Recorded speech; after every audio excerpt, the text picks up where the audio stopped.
저희 채널에 오신 것을 환영합니다. 이곳에서는 대한민국 군에서 묵묵히 헌신해온 숨은 영웅들의 이야기를 전해드립니다.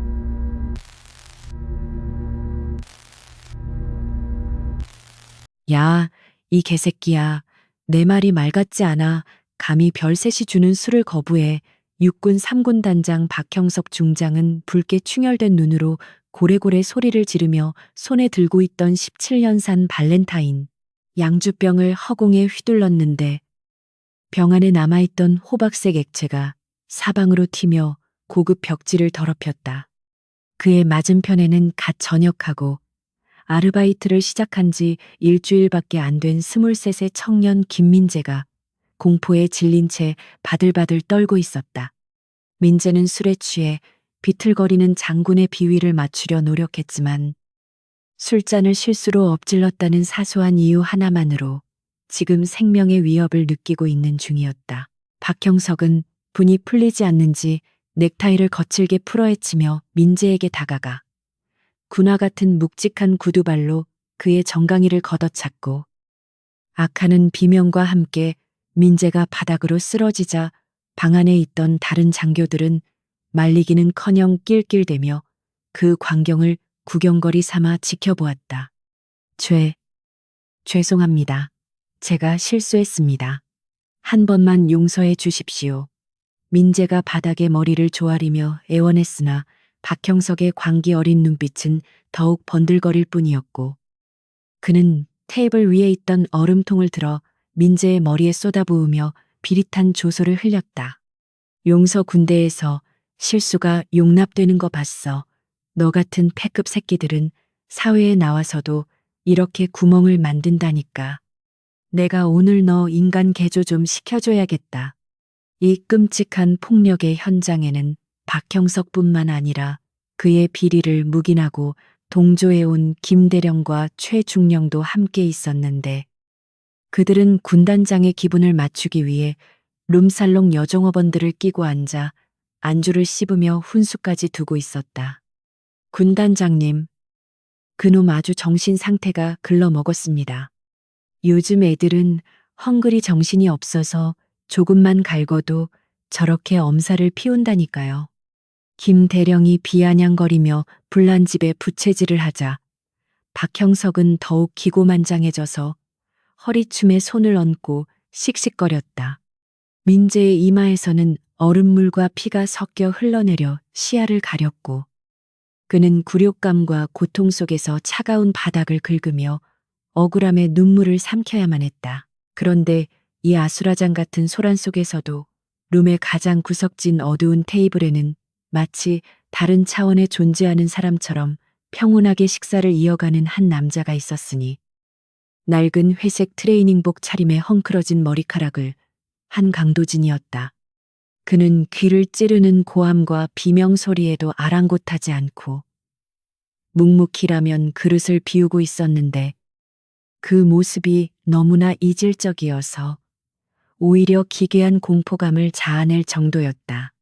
박형석 일당이 들어오기 전부터 그 자리에 있었지만 워낙 존재감이 없고 초라한 행색 탓에 아무도 그를 신경 쓰지 않았던 것인데 도지는 국물을 마지막 한 방울까지 들이켜고 나서야 천천히 고개를 들어 난장판이 된 중앙 테이블을 무심한 눈빛으로 응시했다. 박형석이 다시금 민재를 향해 재떨이를 집어 던지려던 찰나 룸의 구석에서 젓가락을 내려놓는 탁 소리가 유난히 선명하게 울려 퍼지며 좌중의 시선을 단번에 사로잡았다. 식사 중에 참 시끄럽네. 적당히 좀 합시다. 체하겠수다. 낮지만 묵직한 중저음의 목소리가 소란을 뚫고 들어오자 박형석과 그의 부하들은 일제히 동작을 멈추고 소리가 난 쪽을 쳐다보았다. 도지는 주머니에 양손을 꽂은 채 구부정하게 일어서서 그들에게 천천히 다가갔는데 질질 끌리는 슬리퍼 소리와 무릎이 튀어나온 바지 차림은 동네 백수 그 이상도 이하도 아니었지만 그의 눈동자 깊은 곳에는 맹수가 사냥감을 노려볼 때나 보일 법한 서늘한 살기가 감춰져 있었다. 박형석은 자신의 흥을 깬 불청객의 남루한 몰골을 위아래로 훑어보더니 기가 차다는 듯 헛웃음을 터뜨리며 얼굴을 일그러뜨렸는데 술기운이 올라 판단력이 흐려진 그에게 도지는 그저 밟아버리기 좋은 벌레처럼 보일 뿐이었다. 뭐야 이 거지 같은 새끼느냐. 여기 지배인 오라고 해. 어디서 노숙자가 기어들어와서 밥을 처먹고 있어. 내 놈 눈에는 여기가 무료 급식소로 보이냐. 그는 도진을 인간 취급도 하지 않으며 손을 휘휘 저어 쫓아내려는 시냅을 했지만 도진은 멈추지 않고 쓰러진 민재의 곁으로 다가가 그의 상태를 살폈다. 피를 흘리는 민재를 부축해 일으키는 도진의 손길은 투박했지만 놀라울 정도로 섬세했고 이는 수많은 전장에서 부상당한 전우를 챙기던 몸의 밴 습관이었다. 도진은 민재의 어깨를 가볍게 두드리며 안심시키듯 뒤로 물러나 있으라는 눈짓을 보냈고 민재가 비틀거리며 구석으로 피하자 다시 박형석을 향해 돌아섰다. 술 처먹었으면 곱게 집에 가서 처자빠져 잘 것이지. 왜 애먼 사람을 잡고 지랄이야. 나이 헛먹었어. 도진의 입에서 나온 말은 거침이 없었고 그 도발적인 언사에 룸안의 공기는 순식간에 얼어붙었다. 대한민국 육군 중장에게 그것도 직속 부하들이 보는 앞에서 반말과 욕설을 섞어 훈계하는 미친놈은 박형석의 군생활 30년 역사상 단 한 번도 없었기 때문이었다. 박형석의 얼굴은 분노로 검붉게 달아올랐고 목에 핏대가 터질 듯이 솟구쳤다. 이 미친 새끼가 너 내가 누군지 알아. 나 육군 3군 단장 박형석 중장이야. 감히 민간인 쓰레기 주제에 별셋한테 주둥이를 놀려. 박형석은 자신의 계급을 과시하며 위압감을 주려 했지만 도진은 코웃음을 치며 귀를 후비적거릴 뿐 전혀 겁먹은 기색이 없었다. 별셋, 그게 뭐 대단한 벼슬인 줄 아나 보네. 그 어깨에 달린 깡통 쪼가리가 내 놈의 인격을 대변해 주진 않아. 오히려 네가 그 제복을 입고 있다는 사실이 국가적인 망신이지. 도진의 차가운 일갈은 박형석의 자존심을 정통으로 찔렀고 이성을 잃은 박형석은 옆에 있던 김대령에게 고래고래 소리를 질렀다. 야, 뭐 하고 있어? 저 새끼 당장 잡아서 족처 반병신을 만들어 놓으란 말이야. 명령이 떨어지자 김대령과 최중령 그리고 문 밖에서 대기하던 덩치 큰 당번병 2명이 험악한 표정으로 도진을 에워싸기 시작했다. 이봐요, 아저씨. 술 곱게 드시고 가시지 왜 사서 고생을 하십니까? 오늘 제삿날인 줄 아쇼. 특전사 출신이라며 평소 무력을 과시하던 최중령이 비릿한 미소를 지으며 도진의 멱살을 잡으려 손을 뻗었다. 그러나 그 순간 도진의 눈빛이 변했다. 최중령의 손이 옷깃에 닿기도 전에 도진의 왼손이 뱀처럼 빠르게 움직여 상대의 손목을 낚아챘고 우두둑하는 끔찍한 파열음과 함께 최중령의 팔이 기이한 각도로 꺾여버렸다. 으악 최중령의 비명이 룸 안에 울려 퍼지기도 전에 도진은 그의 턱을 손바닥으로 올려쳐 기절시키고 달려드는 당번병의 명치를 정확하게 가격하여 바닥에 꽂아버렸다. 모든 동작은 군더더기 없이 깔끔했고 물 흐르듯 자연스러워 마치 미리 합을 맞춘 액션, 영화의 한 장면을 보는 듯했다. 도진은 숨소리 하나 거칠어지지 않은 채 쓰러진 거구들을 넘어 박형석을 향해 한 걸음 더 다가갔다. 네 부하들은 덩치만 컸지 실속이 없네. 세금 낭비야. 도진의 조롱에 박형석은 공포와 분노가 뒤섞인 표정으로 뒷걸음질 쳤지만 이미 도망칠 곳은 없었다. 너 정체가 뭐야? 특수부대 출신이야. 어디 소속이야? 박형석은 덜덜 떨리는 손으로 테이블 위에 양주병을 집어들며 소리쳤지만 목소리는 형편없이 갈라져 있었다. 도진은 피식 웃으며 바닥에 떨어진 김민재의 안경을 주워 옷자락으로 쓱쓱 닦아 테이블 위에 올려놓았다. 알거 없어. 그냥 지나가던 동네 백수라고 해두지. 근데 댁 같은 똥별들은 꼭 불리해지면 소속부터 묻더라. 계급장 떼고 붙으면 아무것도 아닌 것들이. 도지는 천천히 목을 좌우로 꺾으며 뼛소리를 냈고 그 소리는 좁은 방 안에서 마치 사형 선고처럼 울렸다. 궁지에 몰린 쥐가 고양이를 문다고 했던가. 박형석은 이성을 잃고 품 안에서 개인 호신용으로 소지하고 있던 38구경 리볼버 권총을 꺼내 들었다. 검은색 총구가 도진의 이마를 정조준하자. 구석에 숨어있던 민재는 비명을 지르며 눈을 질끈 감았다. 죽어버려 감히 나를 모욕해. 내 놈이 무술 좀한다고. 총알보다 빠를 것 같아 박형석의 손가락이 방아쇠에 걸렸고 그의 눈에는 살기가 번득였다. 일반적인 사람이라면 오줌을 지리며 살려달라고 빌어야 할 상황이었지만 도진의 표정은 여전히 권태로울 정도로 평온했다. 그는 총구를 바라보며 마치 장난감을 보는 듯한 눈빛을 보냈다. 어이, 박 중장, 안전장치는 풀고 겨누는 거냐?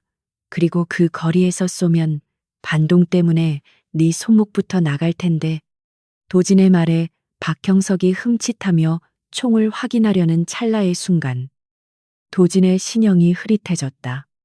인간의 눈으로 쫓을 수 없는 속도로 거리를 좁힌 도진은 박형석의 손목을 감아쥐고 총구를 천장으로 향하게 했고 탕 하는 굉음과 함께 총알은 화려한 샹들리에를 박살냈다.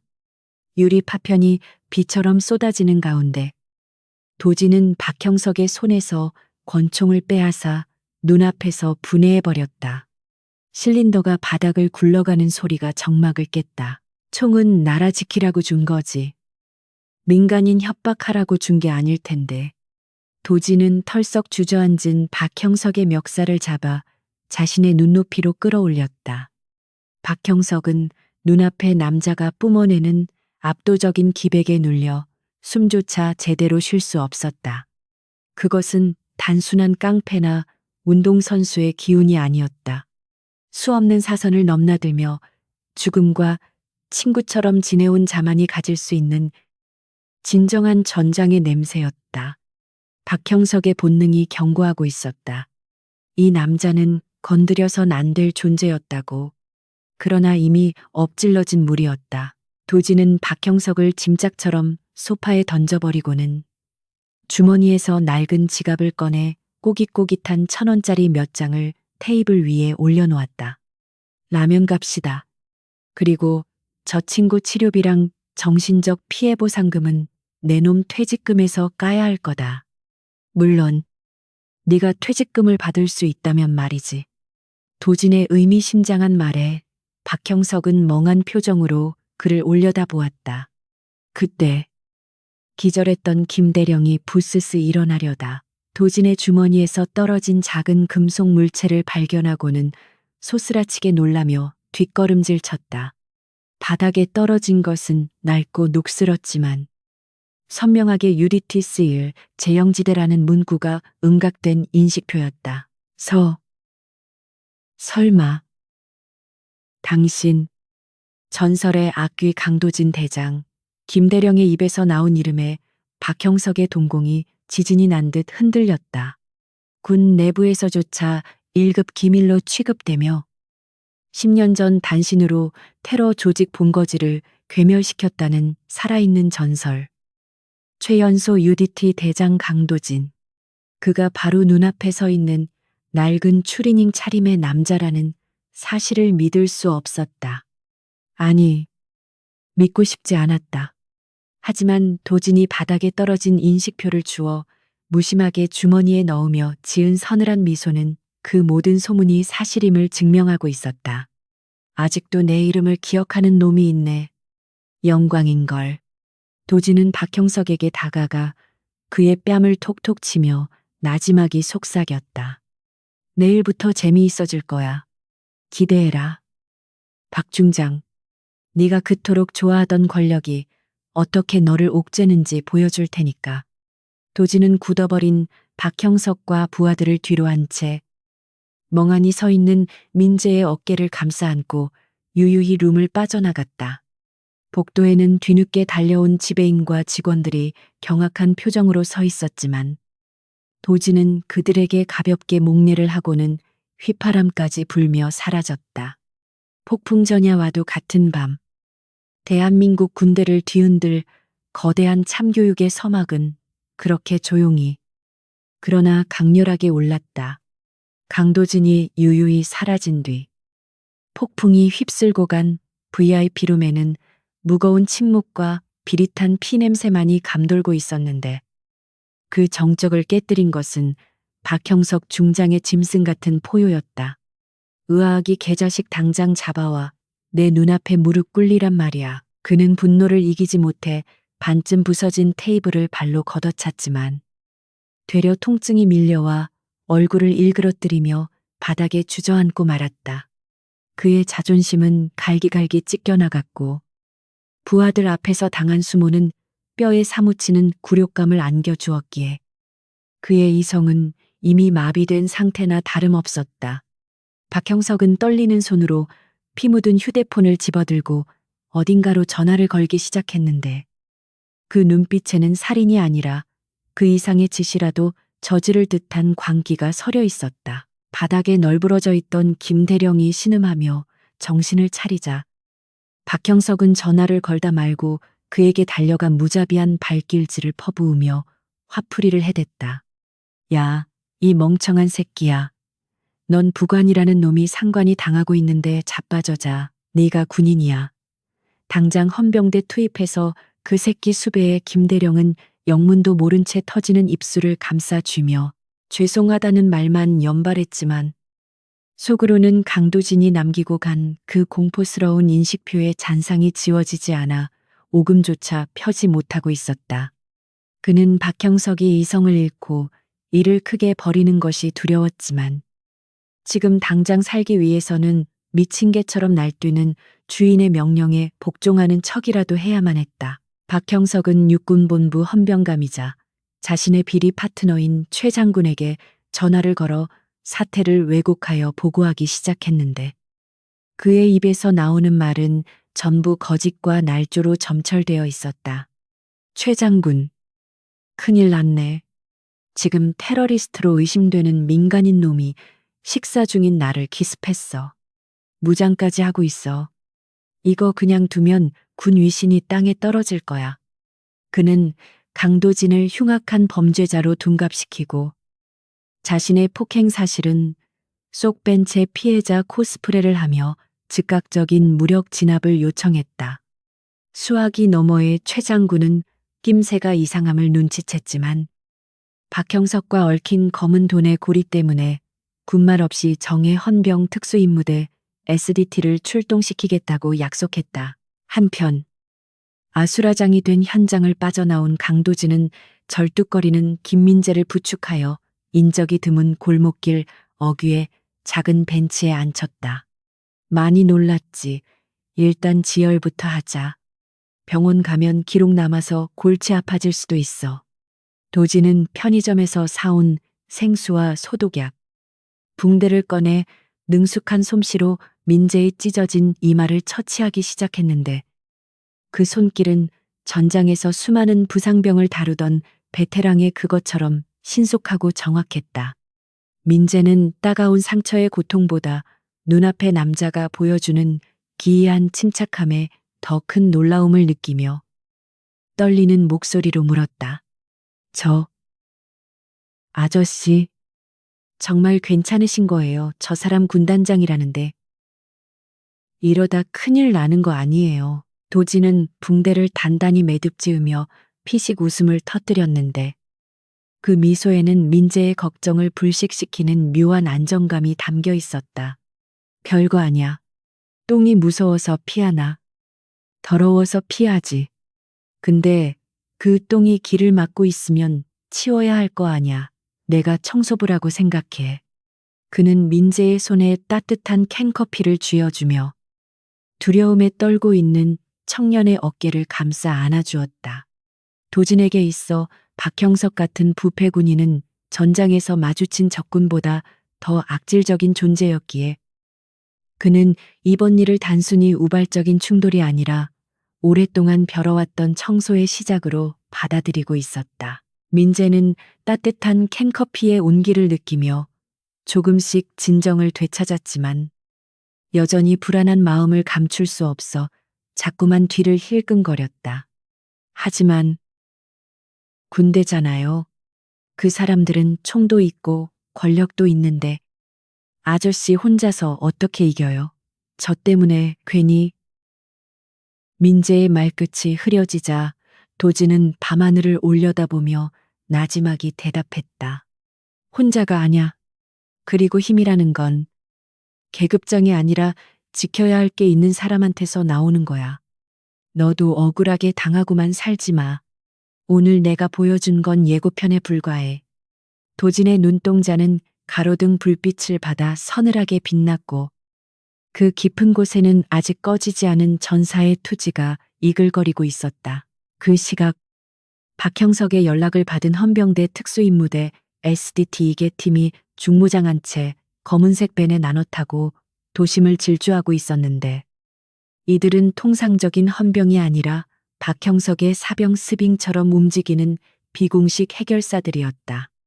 팀장인 황상사는 박형석에게서 생포보다는 사살해도 좋다는 암묵적인 지시를 받은 상태였고 그들은 강도진을 위험한 테러리스트로 간주하여 실탄까지 장전하고 있었다. 타깃은 전직 특수부대원이다. 방심하지 마라. 발견 즉시 무력화시킨다. 반항하면 발포해. 무전을 통해 들려오는 황상사의 목소리는 건조하고 냉혹했으며 그들은 시민들의 안전 따위는 안중에도 없이 오로지 목표물을 제거하는 데에만 혈안이 되어 있었다. 박형석은 식당 CCTV 서버실로 직행하여 관리자를 협박하고 있었는데 그는 자신의 추태가 담긴 영상이 외부로 유출되는 것을 막기 위해 증거인멸을 시도하고 있었다. 야, 오늘 녹화된 거 싹 다 지워. 복구 불가능하게 포맷해버려.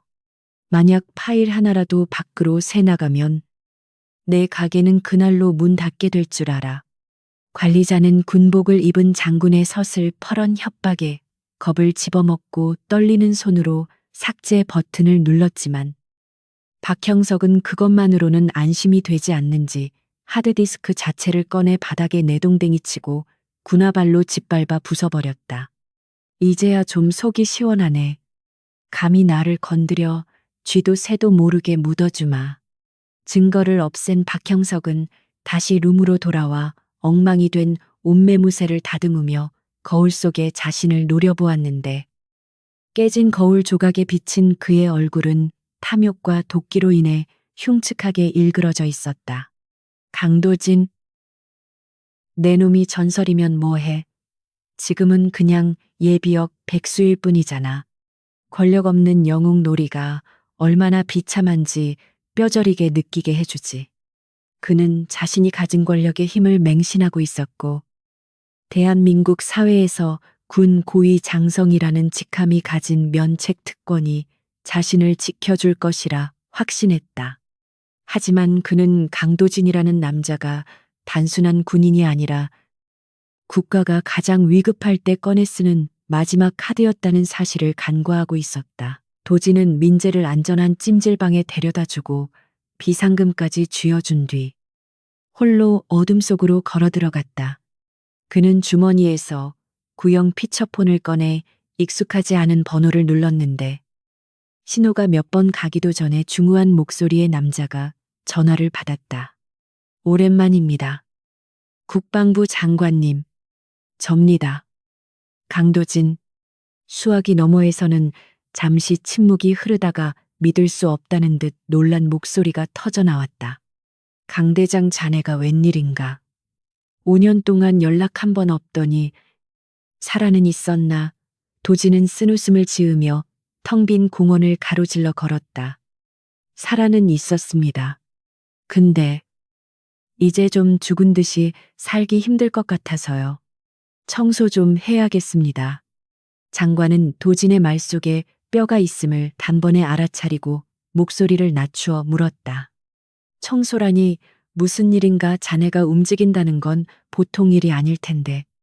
도지는 벤치에 앉아 담배 한 개비를 꺼내 물며 오늘 밤 있었던 일을 간략하지만 명확하게 보고했다.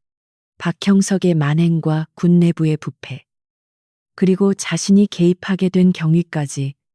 이야기를 듣는 장관의 숨소리가 점점 거칠어지더니 이내 분노에 찬 목소리가 들려왔다.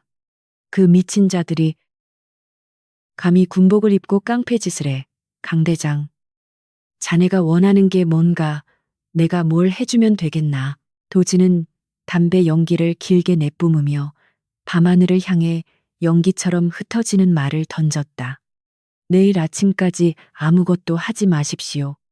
헌병대든 기무사든 제 쪽으로 병력 보내지 마시고요. 박형석이 보내는 사냥개들은 제가 알아서 교육하겠습니다. 장관은 도진의 무모한 계획에 우려를 표했지만 과거 도진이 보여주었던 초인적인 능력과 애국심을 누구보다 잘 알고 있었기에 결국 그의 뜻을 존중하기로 했다. 알겠네. 대신 꼭 살아서 돌아오게. 자네는 국가의 자산이야. 그리고 내일 아침 자네가 판을 깔아놓으면 마무리는 내가 직접 하겠네. 통화를 마친 도지는 휴대폰을 반으로 접어 주머니에 넣고 천천히 몸을 풀기 시작했다. 곧이어 공원 입구 쪽에서 요란한 타이어 마찰음과 함께 검은색 밴 두 대가 들이닥쳤고 차문이 열리며 완전 무장한 SDT 대원 12명이 쏟아져 나왔다. 그들은 야간 투시경과 소총으로 무장하고 있었으며 살기를 띤 채 도진이 있는 벤치를 향해 포위망을 좁혀왔다. 타깃 발견 전방 50m, 벤치 손들어 움직이면 쏜다. 황상사의 고함 소리가 정적을 깼지만 도진은 자리에서 일어나지도 않은 채 여유롭게 담배를 비벼 껐다. 그는 자신을 향해 겨누어진 10여 개의 총구를 바라보며 마치 반가운 친구를 맞이하듯 손을 흔들었다. 야간 훈련 나오셨나 봐. 근데 자세들이 영 엉망이네. 각이 안 나오잖아. 각이. 황상사는 도진의 태연한 태도에 당황하면서도 수적 우세를 믿고 강하게 밀어붙였다. 닥쳐 내 놈이 강도진이냐. 상관 폭행 및 군형법 위반 혐의로 긴급 체포한다. 저항하면 사살하라는 명령이다. 얌전히 바닥에 엎드려 대원들이 도진을 애워싸며 거리를 좁혀왔지만 도진은 하품을 하며 기지개를 켰다. 사살 명령이라. 박형석이 아주 갈 때까지 갔구나. 근데 말이야. 너희들 그거 아냐. 사냥개가 주인을 잘못 물면 보신탕 신세되는 거. 도진의 도발에 흥분한 대원 중 한 명이 개머리판으로 도진의 머리를 가격하려 달려들었다. 하지만 그 순간 도진의 몸이 유령처럼 사라졌다. 대원의 개머리판이 허공을 가르는 것과 동시에 도진은 이미 그의 등 뒤에 서 있었다. 동작이 너무 커. 그러다 죽어. 도진의 나지막한 속삭임이 귓가에 닿기도 전에 그는 대원의 무릎 오금을 가볍게 걷어차 균형을 무너뜨리고 목덜미를 잡아 제압해버렸다. 순식간에 동료가 당하는 모습을 본 나머지 대원들이 당황하여 웅성거리는 사이 도진은 제압한 대원을 방패 삼아 순식간에 포위망을 뚫고 숲속의 어둠 속으로 몸을 숨겼다. 총성이 빗발쳤지만 도진의 그림자는 이미 사라지고 없었다. 젠장 놓치지 마. 흩어져서 찾아. 놈은 무기 하나 없는 빈손이다. 황상사는 분통을 터뜨리며 대원들을 독려했지만 그는 자신이 지금 호랑이 굴에 제 발로 걸어 들어왔다는 사실을 깨닫지 못하고 있었다. 어둠은 도진에게 있어 가장 친숙한 무기였고 공원의 복잡한 지형지물은 그에게 있어 안방과도 같았다. 도진은 나무 위에서 그들의 움직임을 내려다보며 차가운 미소를 지었다. 이제부터 시작될 것은 체포 작전이 아니라 오만한 사냥개들을 위한 혹독한 조련 시간이었다. 수업 시작하자. 애송이들. 도진은 나뭇가지 사이를 소리 없이 이동하며 가장 뒤처진 대원의 뒤로 내려섰다. 그는 대원의 입을 막고 귓가에 속삭였다. 총은 그렇게 들고 다니는 게 아냐. 그리고는 순식간에 소총을 분해해버리고 대원을 기절시켜 숲풀 속에 던져 놓았다. 비명조차 지르지 못하고 하나둘씩 사라지는 대원들 때문에 공원 안에는 점점 공포감이 감돌기 시작했다. 황상사는 무전을 통해 계속해서 대원들의 이름을 불렀지만 돌아오는 것은 칙칙거리는 잡음과 누군가의 신음 소리뿐이었다. 응답해, 김하사, 이중사, 도대체 무슨 일이야? 그때 황상사의 무전기 너머로 도진의 목소리가 흘러나왔다. 김하사는 지금 좀 자고 있어. 너무 피곤해 보이길래 재웠지. 황상사, 너도 피곤하지 않아. 이제 그만하고 집에 가라. 박형석이 주는 떡고물 받아먹다가 체한다.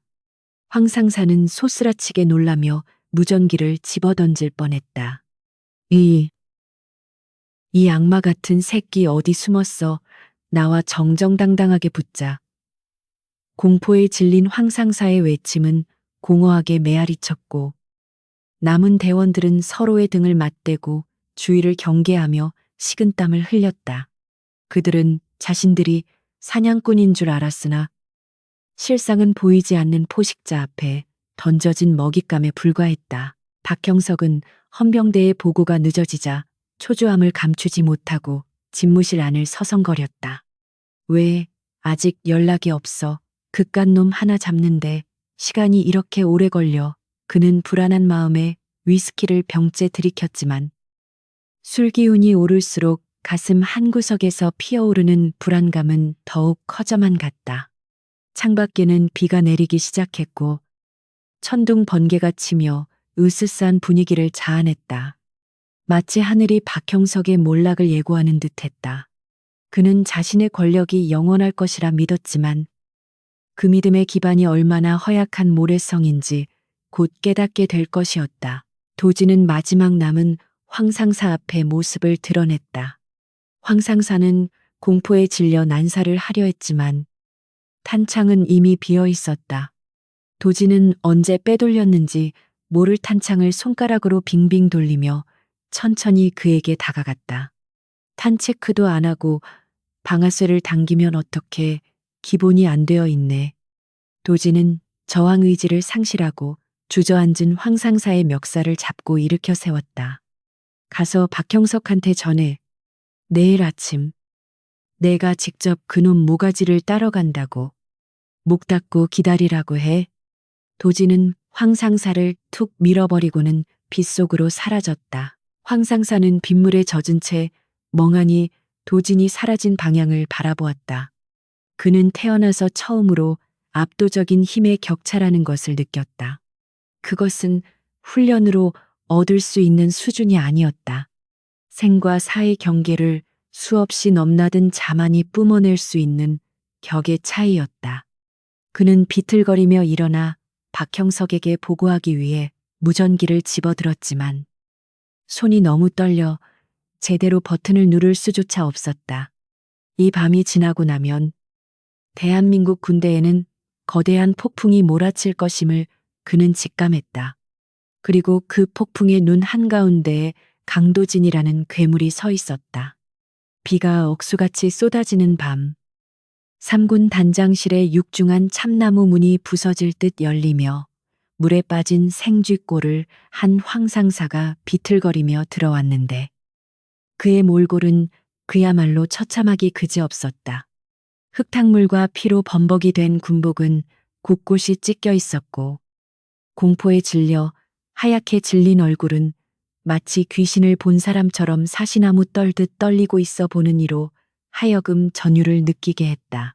박형석 중장은 초조하게 사무실을 서성이다가 황상사의 참혹한 모습을 보자마자 기대감이 절망으로 바뀌며 손에 들고 있던 크리스털 잿더리를 바닥에 내던져 박살을 냈다. 야, 이 병신 새끼야, 꼴이 그게 뭐야. 그놈은 강도진 그 새끼 목은 따왔어. 혼자 기어 들어온 걸 보니 실패한 거냐. 박형석의 고함 소리가 천둥 소리와 섞여 음산하게 울려 퍼졌지만 황상사는 대답할 힘조차 없는 듯 바닥에 무릎을 꿇고 거친 숨만 몰아쉬었다.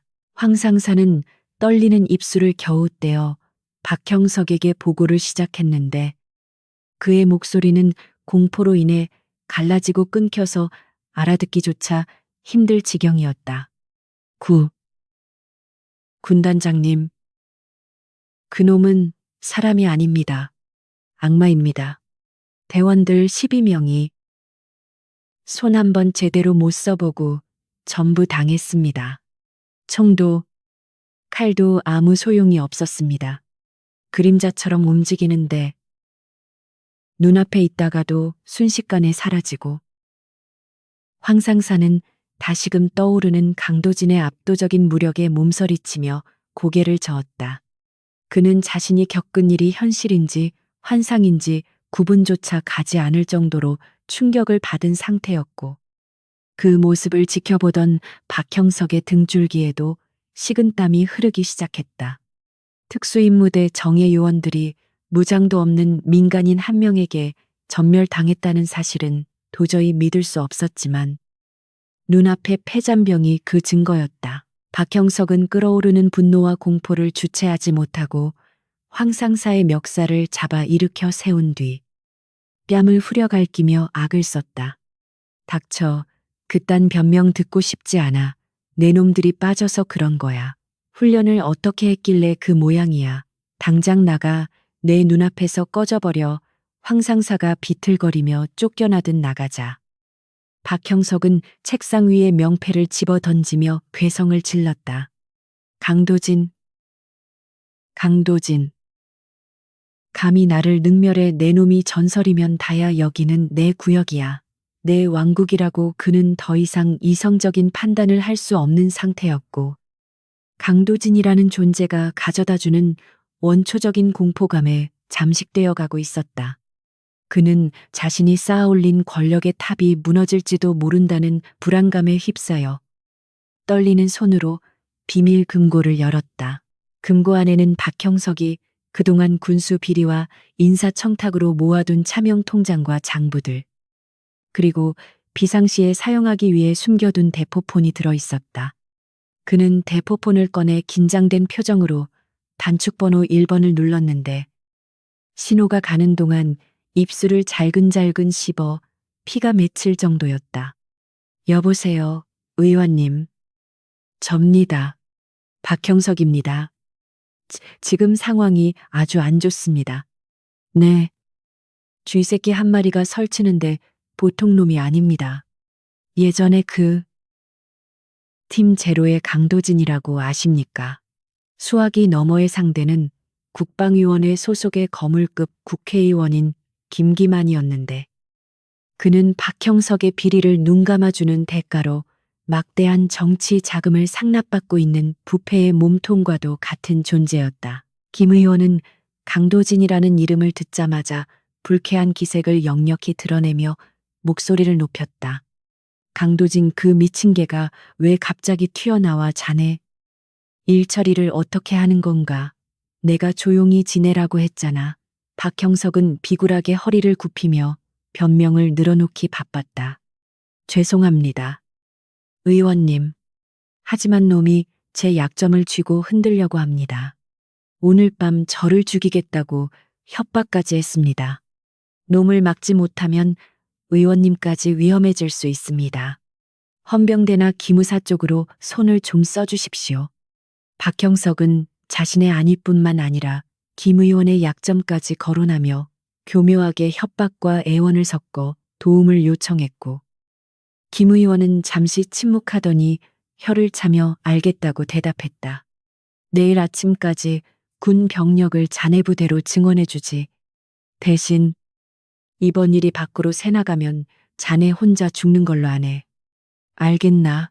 전화를 끄는 박형석은 그제야 안도의 한숨을 내쉬며 의자에 주저앉았지만 여전히 불안감은 가시지 않았다. 그는 책상 서랍에서 권총을 꺼내 탄창을 확인하고는 안전장치를 풀고 책상 위에 올려두었다. 오기만 해봐라. 내 놈이 아무리 날고 기어도 수백 명의 병력과 탱크 앞에서는 곤죽이 될 거다. 박형석은 부대 전체에 비상경 계령을 내리기로 결심했다. 그는 당직 사령에게 전화를 걸어 목소리를 깔고 명령했다. 지금 즉시 전 부대의 진돗개 하나를 발령한다. 적 침투 징후가 포착됐다. 무장 공비가 부대 근처에 출몰했으니 즉각 사살 태세를 갖춰라. 민간인 통제도 철저히 해. 그의 거짓 명령 하나로 평화롭던 부대에는 한밤중에 요란한 사이렌 소리가 울려 퍼지기 시작했다. 한편 박형석이 공포에 떨며 헛발질을 하고 있을 때 강도진은 도심 외곽의 허름한 컨테이너 창고에 도착해 있었다. 겉보기에는 녹슬고 버려진 고물상 창고처럼 보였지만 도진이 입구에 전자도어록에 복잡한 암호를 입력하자 육중한 철문이 열리며 최첨단 장비로 가득 찬 내부가 드러났다. 이곳은 도진이 전역 후 만약의 사태를 대비해 마련해둔 안전 가옥이자 정보 수집 기지였다. 벽면을 가득 채운 모니터에서는 박형석의 집무실 상황과 통화 내용, 그리고 군 내부 전산망의 데이터가 실시간으로 흘러나오고 있었다. 도진은 젖은 옷을 벗어 던지고 검은색 전술 조끼를 걸치며 모니터를 응시했다. 역시 윗선에 끈이 있었군. 김기만 의원이라. 썩은 줄기가 꽤 깊게 박혀 있어. 도진은 박형석의 통화 내용을 도청하며 차가운 미소를 지었는데 이는 사냥감이 덫에 걸려 발버둥치는 모습을 지켜보는 사냥꾼의 여유였다. 그는 키보드를 두드려 미리 심어둔 해킹 프로그램을 가동했고 순식간에 김기만 의원과 박형석 사이에 오간 불법 자금 거래 내역, 차명 계좌 정보, 그리고 방산 비리 증거 파일들을 화면에 띄웠다. 이 정도면 옷 벗는 걸로 안 끝나지. 평생 감방에서 콩밥 먹게 해줄게. 도진은 확보한 증거 자료들을 USB에 담으며 지난 5년 전의 악몽을 떠올렸다. 자신의 팀원들이 작전 중에 몰살당했던 그날, 상부의 석연치 않은 명령 뒤에 박형석과 김기만의 검은 거래가 있었음을 직감하고 있었지만 당시에는 물증이 없어 피눈물을 흘리며 물러서야만 했다. 대장님, 놈들이 움직이기 시작했습니다. 3군단 전체의 비상 소집령이 떨어졌습니다. 무선 이어폰을 통해 도진의 옛 부하이자 현재는 정보 브로커로 활동 중인 최 상사의 목소리가 들려왔다. 도진은 탄창에 실탄을 채워 넣으며 담담하게 대답했다. 예상했던 바야. 놈은 겁이 많으니까 병력을 방패로 삼으려 하겠지. 오히려 잘 됐어. 판이 커질수록 놈들의 치부도 더 만천하에 드러날 테니까. 도진은 벽에 걸려있던 낡은 군복 상의를 꺼내 입었는데 왼쪽 가슴에는 대한민국 육군 마크가, 오른쪽 팔에는 UDT 세일 부대 마크가 선명하게 박혀 있었다. 전역 후 처음으로 다시 입는 군복이었지만 그에게는 마치 제2의 피부처럼 익숙하고 편안했다. 도진은 장비 점검을 마치고 컨테이너를 나서며 새벽 공기를 깊게 들이마셨다. 비는 그쳤지만 하늘은 여전히 잿빛 구름으로 뒤덮여 있었고 젖은 아스팔트 냄새가 코끝을 자극했다. 그는 오토바이에 시동을 걸며 헬멧을 썼다. 기다려라. 박형석, 네가 만든 지옥이 어떤 곳인지 오늘 똑똑히 보여주마. 오토바이 엔진 소리가 새벽의 정적을 찢으며 울부짖었고 도진은 3군단 사령부를 향해 질주하기 시작했다. 그의 뒤로 펼쳐지는 도심의 불빛들이 마치 그를 응원하는 촛불처럼 빠르게 스쳐 지나갔다. 이제 더 이상 숨을 곳도 물러설 곳도 없는 정면 승부의 시간이 다가오고 있었다. 그 시각 3군단 사령부는 갑작스러운 비상 소집으로 인해 아수라장이 되어 있었다. 영문도 모른 채 자다 일어난 병사들은 졸린 눈을 비비며 무기고로 달려가 총기를 수령했고 지휘관들은 상황 파악도 못한 채 박형석의 명령에 따라 부대 외곽 경계를 강화하느라 분주했다. 야, 빨리빨리 안 움직여. 지금 실제 상황이야. 적 특수부대 침투라고.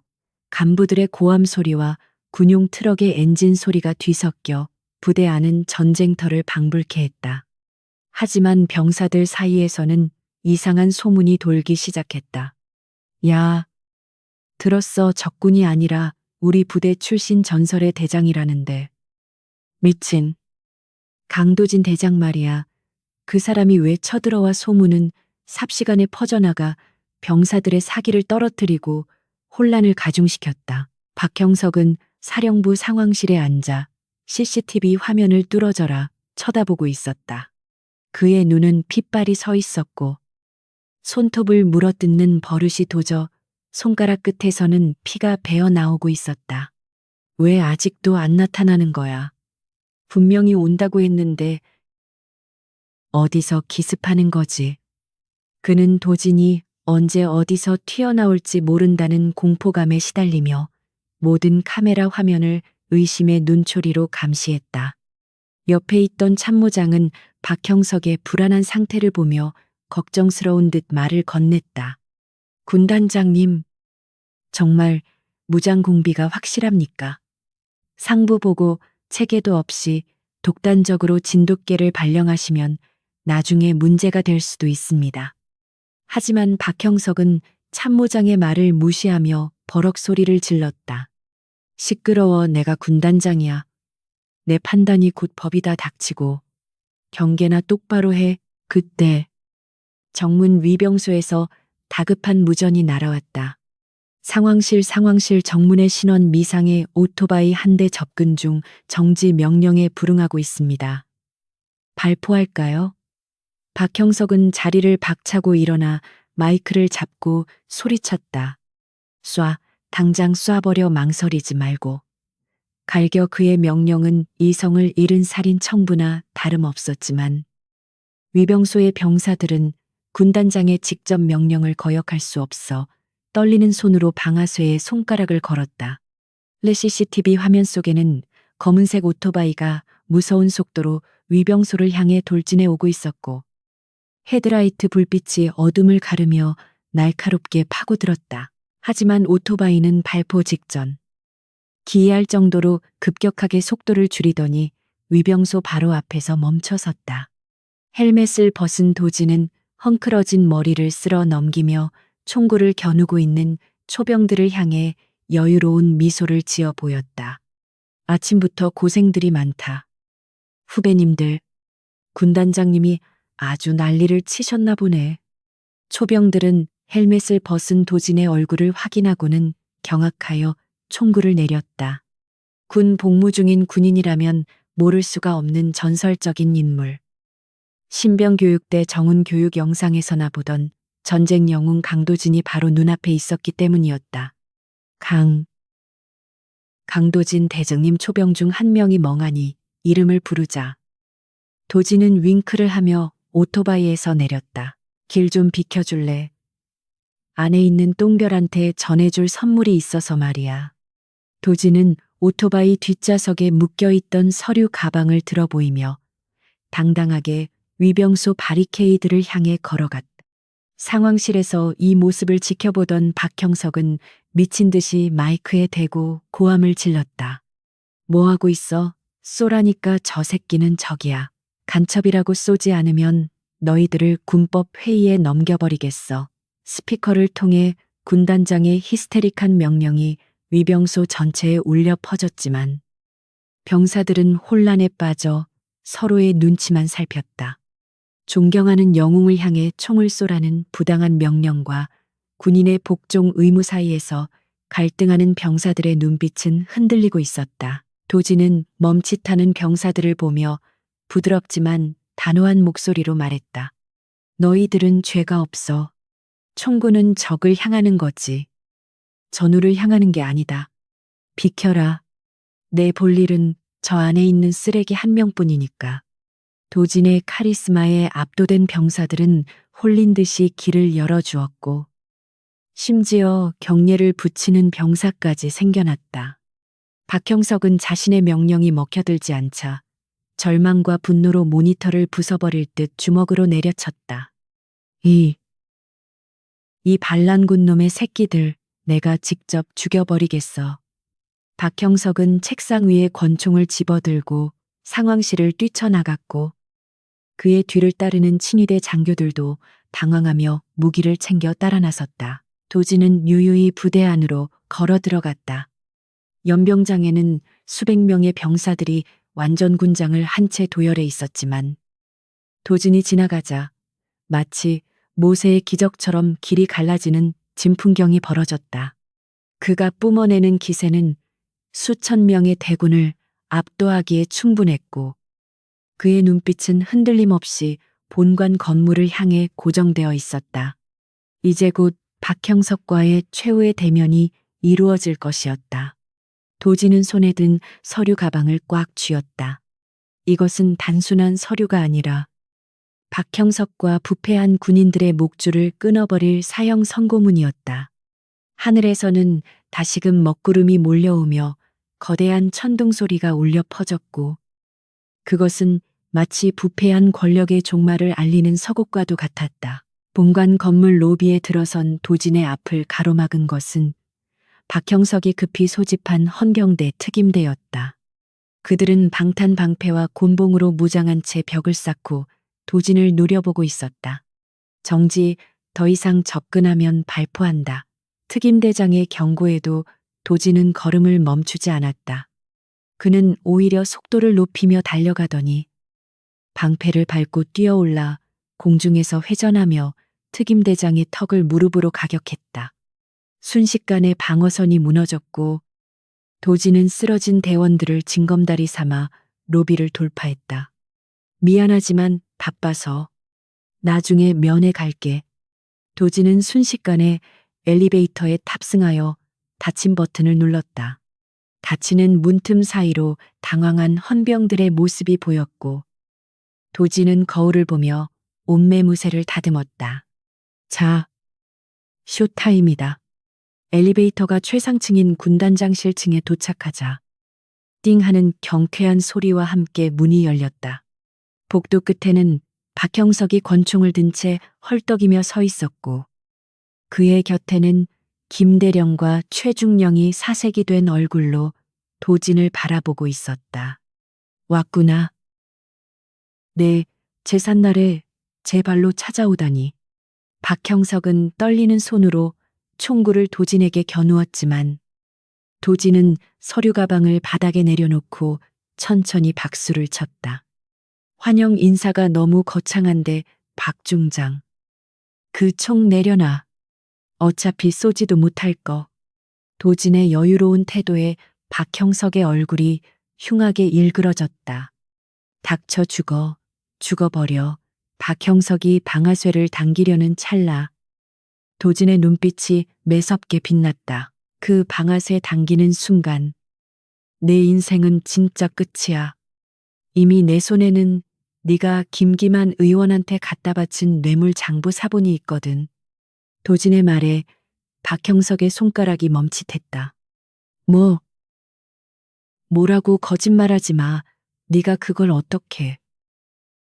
박형석의 동공이 지진이 난 듯 흔들렸다. 도진은 발치에 있는 서류 가방을 발로 툭 차서 박형석 쪽으로 밀어보냈다. 못 믿겠으면 열어보든가. 거기엔 네가 팔아먹은 군수품 목록이랑 우리 대원들 죽음으로 몰고 간 작전 명령서 원본까지 다 들어있어. 이제 선택해. 자수하고 감방 갈래. 아니면 여기서 나한테 맞아서 식물인간 되고 감방 갈래. 도진의 목소리는 차가웠지만 그 안에는 거부할 수 없는 압력이 담겨 있었다. 이것은 단순한 협박이 아니라 정의의 심판을 대행하는 사자의 선언이었다.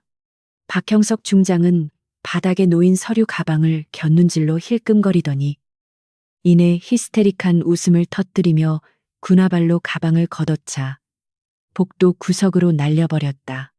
하하하, 이 미친 새끼가 어디서 약을 팔아 장부 증거 그딴 게 있을 리가 없어. 내가 그렇게 허술하게 일 처리를 했을 것 같으냐. 그는 자신의 불안을 감추기 위해 과장된 몸짓으로 고함을 질렀지만 떨리는 눈동자는 도진의 시선을 피하고 있었다. 사실 박형석은 김기만 의원과의 거래 내역을 담은 비밀 장부가 자신의 금고가 아닌 별도의 장소에 보관되어 있다고 믿고 있었지만 도진의 확신에 찬 눈빛을 보자 그 믿음이 뿌리째 흔들리고 있었다. 그는 지금 이 상황을 모면하기 위해 거짓된 확신으로 자신을 세뇌하고 있었고 그 광기 어린 부정은 오히려 그가 얼마나 궁지에 몰렸는지를 보여주는 반증이었다. 김대령, 최중령 뭐하고 있어? 저 새끼가 지금 내 명예를 훼손하고 협박하고 있잖아. 당장 저놈을 죽여서 내 앞에 무릎 꿇리란 말이야. 박형석은 자신의 충실한 사냥개들에게 살인 명령을 내리며 뒷걸음질 쳤는데 그의 목소리에는 권위가 아닌 생존 본능만이 남아 있었다.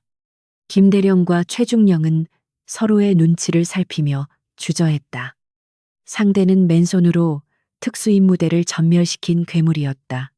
하지만 군단장의 명령을 거역할 경우 닥쳐올 인사상의 보복과 성공했을 때 얻게 될 진급의 달콤한 유혹이 그들의 이성을 마비시켰다. 결국 욕망이 공포를 집어삼켰고 그들은 허리춤에서 전술 단검과 삼단봉을 꺼내들며 도진을 향해 천천히 거리를 좁혀오기 시작했다. 김대령은 평소 사격 선수 출신임을 자랑하며 민첩성을 과시하던 자였는데 그는 기습적으로 삼단봉을 휘두르며 도진의 관자놀이를 노렸다. 죽어라 내 놈이 아무리 빨라도 내 봉보다는 느릴 거다. 바람을 가르는 파열음과 함께 묵직한 강철봉이 도진의 머리를 향해 날아들었지만 도진은 마치 하품이라도 하듯 고개를 살짝 기울여 공격을 피했다. 그 움직임은 너무나 간결해서 마치 미리 짜인 안무를 보는 것 같았고 김대령은 허공을 가른 충격으로 인해 중심을 잃고 비틀거렸다. 그 찰나의 틈을 놓칠 도진이 아니었다. 도진은 김대령의 뻗은 팔을 낚아채 관절 반대 방향으로 꺾어버렸고 끔찍한 뼈 부러지는 소리가 복도를 가득 채웠다. 으악 내 팔 김대령이 비명을 지르며 바닥을 뒹굴자 이번에는 최중령이 뒤에서 단검을 역수로 쥐고 도진의 목덜미를 향해 쇄도했다. 빈틈이 다 죽어 비열한 기습이었지만 도진에게 등 뒤의 기척을 읽는 것은 숨쉬는 것만큼이나 자연스러운 일이었다.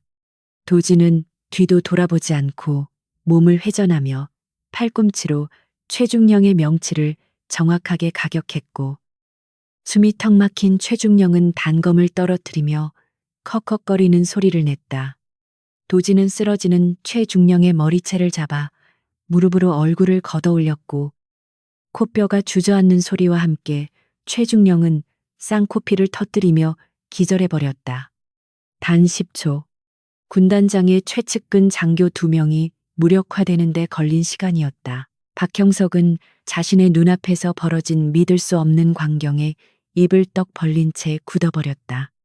그는 자신의 부하들이 나름대로 무술 유단자들이라고 자부하고 있었지만 도진 앞에서는 갓 걸음마를 뗀 어린아이와 다를 바 없었다. 도진은 바닥에 떨어진 삼단봉을 주워 손 안에서 가볍게 돌리며 박형석에게 다가갔다. 네가 믿던 개들이 이빨이 다 빠졌네. 이제 어떡할래? 직접 지져볼 텐가. 도진의 조롱에 박형석은 공포에 질려 오지 말라고라며 비명을 질렀다. 그때 복도 양쪽 끝에서 중무장한 헌병대 병력 50여 명이 도착하여 도진과 박형석을 에워쌌다. 꼼짝마 무기를 버리고 투항하라. 헌병 중대장의 확성기 소리가 울려 퍼졌다. 수십 개의 총구가 도진을 겨누고 있는 일촉즉발의 상황이었지만 도진은 전혀 위축되지 않고 오히려 헌병들을 향해 여유로운 미소를 보냈다. 박형석은 구원군이 도착했다고 착각하며 다시 기고만장해져서 고래고래 소리를 질렀다. 쏴 뭐 하고 있어? 저 새끼는 반란군이야. 내 명령이다. 전원 사격 개시 저놈을 벌집으로 만들어 하지만 병사들은 방아쇠를 당기지 못했다. 눈앞에 남자가 뿜어내는 기이한 살기와 비무장 상태의 민간인을 사살하라는 부당한 명령 사이에서 갈등하고 있었기 때문이었다. 게다가 병사들 중 일부는 도진의 얼굴을 어디선가 본 듯한 기시감을 느끼며 웅성거리고 있었다. 저 사람. 그 교범 영상에 나오던. 그때 헌병대 대열 뒤쪽에서 나이 지긋한 원사 한 명이 거친 숨을 몰아쉬며 뛰어 들어왔다. 그는 3군단에서 30년을 복무한 전설적인 주임원사, 최무성 원사였다. 최 원사는 상황을 파악하려는 듯 눈을 가늘게 뜨고 도진을 바라보더니 이내 소스라치게 놀라며 대열을 뚫고 앞으로 달려나왔다. 사격 중지, 다들 총 내려 미쳤어. 누군지 알고 총을 겨누는 거야. 최 원사의 일갈의 병사들은 당황하며 총구를 내렸고 박형석은 어리둥절한 표정으로 최 원사를 노려보았다. 최 원사, 뭐 하는 짓이야? 당장 저놈을 쏘라고 하지만 최 원사는 박형석의 명령을 무시한 채 도진을 향해 절도 있는 거수경례를 올렸다. 충성 강도진 대장님 아니십니까? 707 특임대 교관 출신 최무성입니다. 강도진. 그 이름 세 글자가 헌병대원들 사이로 퍼져나가자 마치 폭탄이 터진 듯한 충격이 휩쓸고 지나갔다. 신병들은 전설로만 듣던 북파 공작원들의 저승사자. 단신으로 적진을 초토화시킨 인간 흉기가 바로 눈앞의 남자라는 사실에 경악을 금치 못했다. 최 원사는 떨리는 목소리로 병사들에게 외쳤다. 야, 이 녀석들아, 이분이 누구신지 알아. 10년 전 아덴만 작전과 DMZ 수색 작전의 영웅. 대한민국 군인 중 유일하게 훈장을 3개나 거부하신 살아있는 전설이시다. 감히 너희가 총부리를 겨눌 뿐이 아니란 말이다. 최 원사의 외침은 복도에 쩌렁쩌렁 울렸고 병사들의 눈빛은 의심에서 존경과 경외로 순식간에 바뀌었다. 박형석은 분위기가 반전되자 얼굴이 흑빛으로 변했다. 자신의 권력으로 통제할 수 있다고 믿었던 병사들이 강도진이라는 이름값 하나에 동요하고 있었다. 그는 자신의 권위가 무너지는 것을 참을 수 없어 악에 바친 목소리로 소리쳤다. 웃기지 마. 전설은 무슨 저놈은 그냥 전역한 민간인이고 범죄자일 뿐이야. 최 원사. 너도 항명죄로 다스리겠다. 저놈을 쏘지 않으면 여기 있는 놈들 전부 군법회의에 넘길 거야. 박형석은 다시금 권총을 들어 도진을 겨누었다. 하지만 이번에는 그 누구도 그의 명령에 따르지 않았다. 병사들은 오히려 박형석에게서 한 걸음씩 물러나며 그를 경멸 어린 눈빛으로 바라보았다. 군인으로서의 명예를 저버린 상관에 대한 불신이 극에 달한 것이었다. 도진은 최 원사에게 가볍게 목례를 한 뒤 다시 박형석을 향해 걸어갔다. 들었지? 네 부하들도 아는 거야. 누가 진짜 군인이고 누가 군복 입은 양아치인지. 도진의 발걸음 소리가 또각또각 복도에 울릴 때마다 박형석의 심장은 쪼그라들었다. 오지 마. 오지 말라니까. 박형석은 공포를 이기지 못하고 결국 방아쇠를 당겼다. 탕 화약 냄새와 함께 총구가 불을 뿜었고 총알은 도진의 가슴을 향해 날아갔다. 병사들이 비명을 지르며 눈을 질끈 감았지만 도진은 상체를 살짝 비트는 것만으로 총알을 피해냈다. 총알은 도진의 옷깃을 스치고 뒤편의 벽에 박혔다. 조준이 흔들렸어. 호흡 조절 실패야. 도진은 훈계하듯 말하며 계속 다가갔다. 박형석은 눈앞에서 총알을 피하는 인간을 보며 현실 감각을 상실했다. 괴물. 그는 패닉 상태에 빠져 남은 총알을 난사하려 했지만 도진은 이미 그의 코앞에 당도해 있었다. 도진은 박형석의 총신을 손으로 감싸쥐고 엄지손가락으로 공이치기 해머 부분과 박형석의 손가락 사이를 강하게 눌렀다. 아악 손가락이 으깨지는 고통에 박형석은 권총을 떨어뜨렸고 도진은 바닥에 떨어지기 전에 권총을 발등으로 받아내어 공중으로 차올린 뒤 능숙하게 낚아채 탄창을 분리했다. 이 모든 과정이 물 흐르듯 자연스러워 마치 마술을 보는 듯했다. 도진은 빈 권총을 바닥에 던져버리고 주머니에서 아까 주워 담았던 낡은 인식표를 다시 꺼내들었다. 그리고 또 하나 낡은 가죽 지갑에서 빛바랜 사진 한 장을 꺼내 박형석의 눈앞에 들이밀었다. 그 사진 속에는 젊은 시절의 도진과 박형석의 비리로 인해 억울하게 죽은 도진의 부하들이 환하게 웃고 있었다. 기억나냐? 5년 전 네가 작전 실패의 책임을 뒤집어 씌워 불명예 제대시킨 내 부하들이다. 그중에는 네가 뇌물 받고 불량 방탄조끼를 지급해서 죽은 기마사도 있어. 도진의 목소리는 낮았지만 그 안에 담긴 분노는 용암처럼 끓어오르고 있었다. 복도에 모인 병사들은 숨을 죽이고 도진의 말을 경청했다. 박형석이 저지른 비리의 실체가 드러나는 순간이었다. 최 원사는 울분을 토하며 소리쳤다. 그때 방탄조끼가 뚫려서 죽은 게 사고가 아니라 비리 때문이었습니까? 군단장님, 그게 사실입니까? 병사들 사이에서도 동요가 일었다. 자신들이 입고 있는 장비가 자신들의 목숨을 지켜줄 물건들이 누군가의 뒷주머니를 채우기 위한 불량품일 수도 있다는 사실에 분노가 치밀어 올랐다. 박형석은 식은땀을 줄줄 흘리며 고개를 저었다. 아니야, 모함이야. 저 새끼가 꾸며낸 이야기라고. 하지만 도진은 박형석의 변명을 들을 가치도 없다는 듯 복도 벽에 걸려 있던 대형 모니터 화면을 가리켰다. 증거가 필요해. 그럼 보여주지. 도진이 미리 해킹해둔 시스템이 작동하며 로비와 복도에 설치된 모든 안내용 모니터 화면이 바뀌었다. 화면에는 박형석이 방산업체 사장과 술을 마시며 뇌물 다발을 받는 영상. 그리고 병사들 목숨값이야. 싸구려로 때우면 그만이지라고 말하며 낄낄대는 음성이 적나라하게 재생되었다. 영상 속의 박형석은 악마 그 자체였다. 그 모습을 본 병사들의 눈빛은 더 이상 상관을 보는 눈빛이 아니었다. 그것은 적을 보는, 아니 쓰레기를 보는 경멸의 눈빛이었다. 이제 만족하냐? 네가 그토록 숨기고 싶어 했던 추악한 민낯이 전 부대원들에게 생중계되고 있어.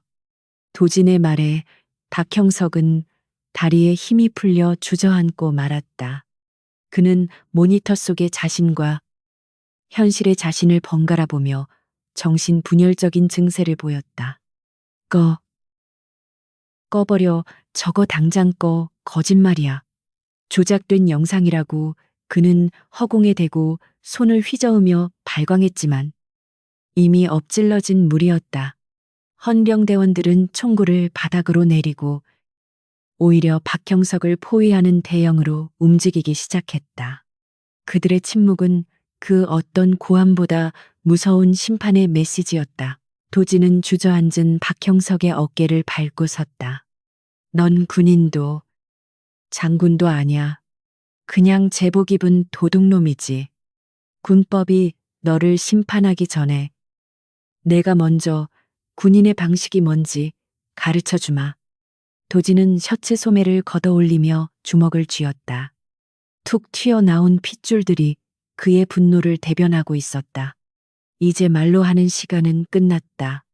박형석이 그토록 멸시했던 힘과 폭력이 정의라는 이름으로 그에게 되돌아갈 시간이었다. 도진은 주위를 둘러보며 병사들에게 짧게 말했다. 잘 봐둬라. 이게 명예를 잃은 군인의 최후다. 복도의 공기는 팽팽하게 당겨진 활시위처럼 긴장감으로 가득 찼다. 창밖에서는 다시금 굵은 빗줄기가 쏟아지기 시작했고 천둥 소리가 건물을 뒤흔들었다. 도진의 그림자가 박형석을 완전히 덮어버렸다. 박형석은 다가올 고통을 예감하며 비명을 지르려 했지만 공포로 인해 목소리조차 나오지 않았다. 전설의 귀환과 함께 썩어빠진 환부를 도려내는 대수술이 시작되려는 순간이었다. 모든 병사들이 숨죽여 그 광경을 지켜보았고 강도진의 전설은 오늘 밤 새로운 페이지를 써 내려가고 있었다. 천둥 번개가 칠흑 같은 밤하늘을 찢어밟기며 군단 사령부 건물을 뒤흔들었지만 복도 안의 감도는 살기는 그보다 더 차갑고 날카롭게 박형석 중장의 심장을 파고들었다. 강도진이 걷어올린 소매 아래로 드러난 팔뚝 근육은 마치 강철을 꼬아 만든 와이어처럼 단단하게 꿈틀거렸고 그 위로 흐르는 핏줄은 터질 듯한 분노를 대변하듯 툭툭 붉어져 나와 있었다. 박형석은 다가오는 도진의 그림자가 거대한 산처럼 자신을 짓누르는 환영에 시달리며 뒷걸음질 쳤지만 등 뒤에는 차가운 콘크리트 벽만이 그를 가로막고 있을 뿐이었다. 살려줘. 내가 돈은 얼마든지 줄게. 네가 원하는 거 다 들어줄 수 있어. 박형석은 바닥을 기며 비굴하게 애원했지만 도진의 눈동자에는 자비라는 단어가 애초에 존재하지 않았던 것처럼 싸늘한 냉기만이 감돌았다. 도진은 박형석의 멱살을 한 손으로 가볍게 잡아 올려 발이 땅에서 떨어지게 만들었는데 그 엄청난 악력에 박형석은 숨이 막혀 쉿쉿거리며 허공에서 다리를 버둥거렸다. 돈 국민들 혈세 빨아먹은 그 더러운 돈으로 내 주먹을 사겠다고 넌 아직도 상황 파악이 안 되는구나. 도진의 목소리는 낮게 깔려 있었지만 그 울림은 뼛속까지 스며드는 공포를 선사했다. 도진은 반대편 손을 천천히 들어 올렸고 주먹이 아닌 손바닥으로 박형석의 뺨을 세게 후려쳤다. 짝 하는 파열음이 복도를 가득 채웠고 박형석의 고개는 90도로 꺾이며 입안에서 피와 침이 섞여 튀어나갔다. 이것은 단순한 폭력이 아니라 잘못된 길을 걷는 어린 아이를 훈육하는 어른의 매질과도 같은 모멸감을 주는 타격이었다. 박형석은 한 대를 맞고 정신이 혼미해져 눈앞이 핑돌았지만 도진은 그에게 기절할 틈조차 주지 않고 다시 반대쪽 뺨을 쳐서 고개를 원위치로 돌려놓았다. 이건 네가 술 먹고 깽판 칠 때마다 맞았던 부관들을 위한 거다. 다시 한번 짝소리가 울렸고 박형석의 얼굴은 순식간에 붉게 부어올랐다. 지켜보던 헌병대원들은 침을 꼴깍 삼키며 그 광경을 목격했는데 평소 자신들을 벌레 취급하던 군단장이 동네북처럼 얻어터지는 모습에 묘한 카타르시스를 느끼고 있었다. 그들은 누구 하나 말릴 생각을 하지 않았고 오히려 도진의 손끝에서 터져나오는 정의구현의 현장을 눈에 새기려는 듯 숨소리조차 죽이고 집중했다. 그리고 이건 네가 뇌물 처먹고 불량부품 납품받아서 헬기 추락 사고로 죽게 만든 조종사들을 위한 거다. 도진의 주먹이 이번에는 박형석의 복부에 깊숙이 박혔다. 억하는 외마디 비명과 함께 박형석의 눈알이 튀어나올 듯 돌출되었고 그는 의액을 토하며 몸을 새우처럼 웅크렸다. 도진은 주먹을 멈추지 않고 간장, 비장, 명치 등 급소만을 골라 정확하게 타격했는데 뼈를 부러뜨리지 않으면서도 극강의 고통을 주는 고문 기술에 가까운 타격이었다. 박형석은 숨을 쉴 때마다 내장이 뒤틀리는 고통에 몸부림쳤지만 도진의 멱살 잡힌 손이 그를 놓아주지 않아 바닥으로 쓰러질 수도 없었다. 그는 고통 속에서 허우적대며 제발 이 시간이 끝나기만을 빌었다. 아프냐 네가 횡령한 돈으로 호의호식할 때 전방 초소에서 추위에 떨며 컵라면으로 끼니 때우던 병사들 마음은 이것보다 1000배는 더 아팠을 거다. 도진은 박형석을 벽으로 거칠게 밀어붙이고는 그의 어깨에 달려있던 별 3개짜리 계급장을 거칠게 뜯어냈다. 찌익 하는 소리와 함께 옷감이 찢겨나갔고 박형석은 자신의 권력을 상징하던 별이 바닥에 나뒹구는 모습을 보며 비명을 질렀다. 안 돼. 내 별, 내 계급장. 그는 목숨보다 소중하게 여겼던 계급장이 쓰레기처럼 버려지자 마치 자신의 영혼이 찢겨나가는 듯한 상실감을 느끼며 오열했다. 도지는 바닥에 떨어진 계급장을 군화발로 짓밟아 뭉개버리며 차가운 조소를 날렸다. 이딴 쇳덩어리가 너를 장군으로 만들어주는 게 아냐. 책임감, 희생정신, 부하를 사랑하는 마음, 그게 없으면 넌 그냥 제복 입은 양아치일 뿐이지. 도지는 짓밟힌 계급장을 발로 차버리고 다시 박형석의 얼굴을 향해 주먹을 날렸다. 이번에는 코뼈가 내려앉는 둔탁한 소리가 났다. 박형석은 쌍코피를 쏟으며 바닥으로 주저앉았고 그의 얼굴은 이미 형체를 알아볼 수 없을 정도로 엉망이 되어 있었다. 눈물, 콧물, 피가 범벅이 된 채 살려달라고 비는 그의 모습에서 대한민국 육군 중장의 위엄은 찾아볼 수 없었다. 그저 살기 위해 발버둥치는 추한 늙은이 한 명이 있을 뿐이었다. 최 원사와 헌병들은 이 참혹하면서도 통쾌한 광경을 지켜보며 주먹을 불끈 쥐었다. 그동안 군 내부의 부조리와 박형석의 전횡에 억눌려왔던 분노가 도진의 주먹을 통해 해소되는 기분이었다. 도진은 잠시 숨을 고르며 주위를 둘러보았고 그의 시선이 닿는 곳마다 병사들은 경외심 어린 눈빛으로 그를 바라보았다. 잘 봐라. 너희들이 충성해야 할 대상은 저런 썩은 인간이 아니라 국가와 국민이다. 저런 놈들 지키려고 너희가 청춘 바쳐 군 생활하는 거 아니란 말이다. 도진의 일갈은 병사들의 가슴에 뜨거운 불을 지폈고 그들은 비로소 군인으로서의 긍지가 무엇인지 깨닫는 듯한 표정을 지었다. 박형석은 바닥을 기어 도진의 발목을 잡고 늘어졌다. 자, 잘못했어. 제발 그만해. 내가 다 불게. 김기만 의원이랑 거래한 거. 비자금 장부, 숨겨둔 곳. 다 말할 테니까 제발 목숨만은.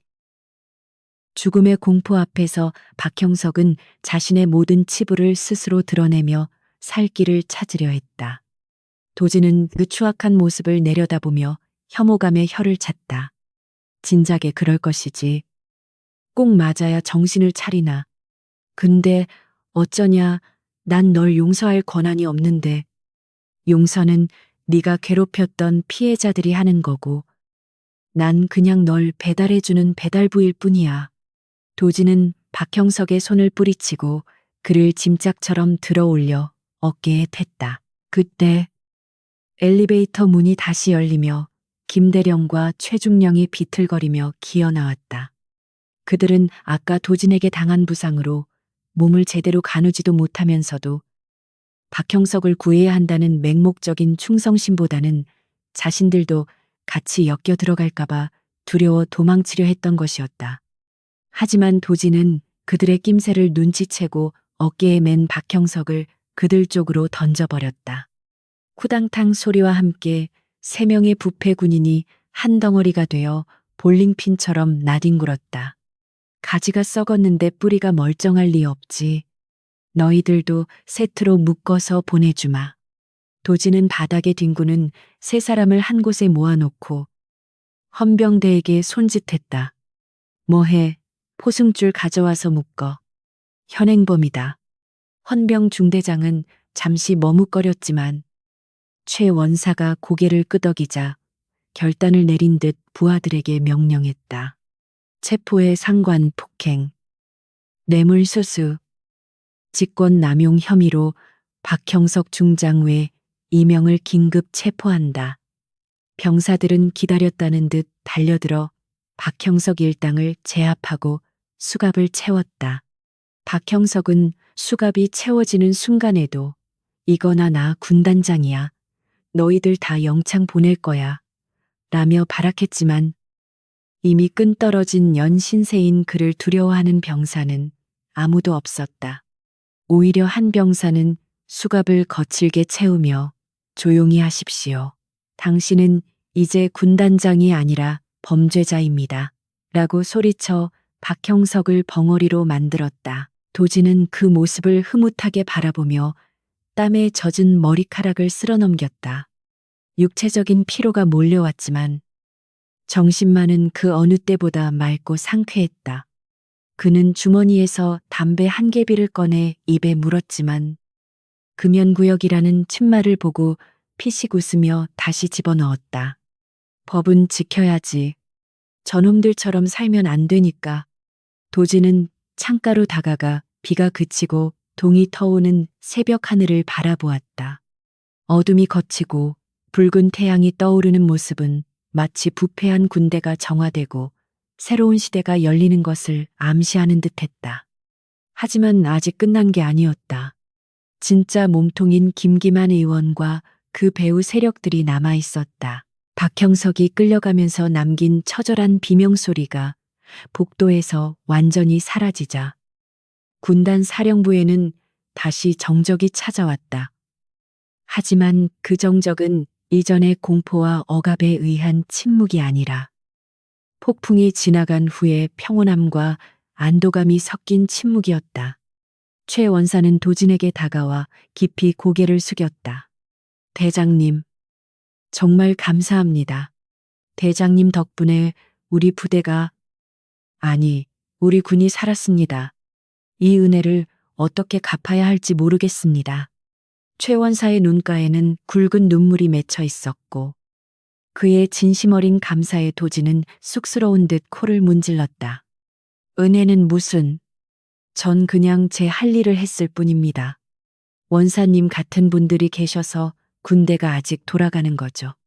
도진은 최 원사의 어깨를 두드려주고는 엘리베이터를 타고 1층으로 내려갔다. 로비에는 소식을 듣고 몰려온 수백 명의 장병들이 도진을 보기 위해 기다리고 있었다.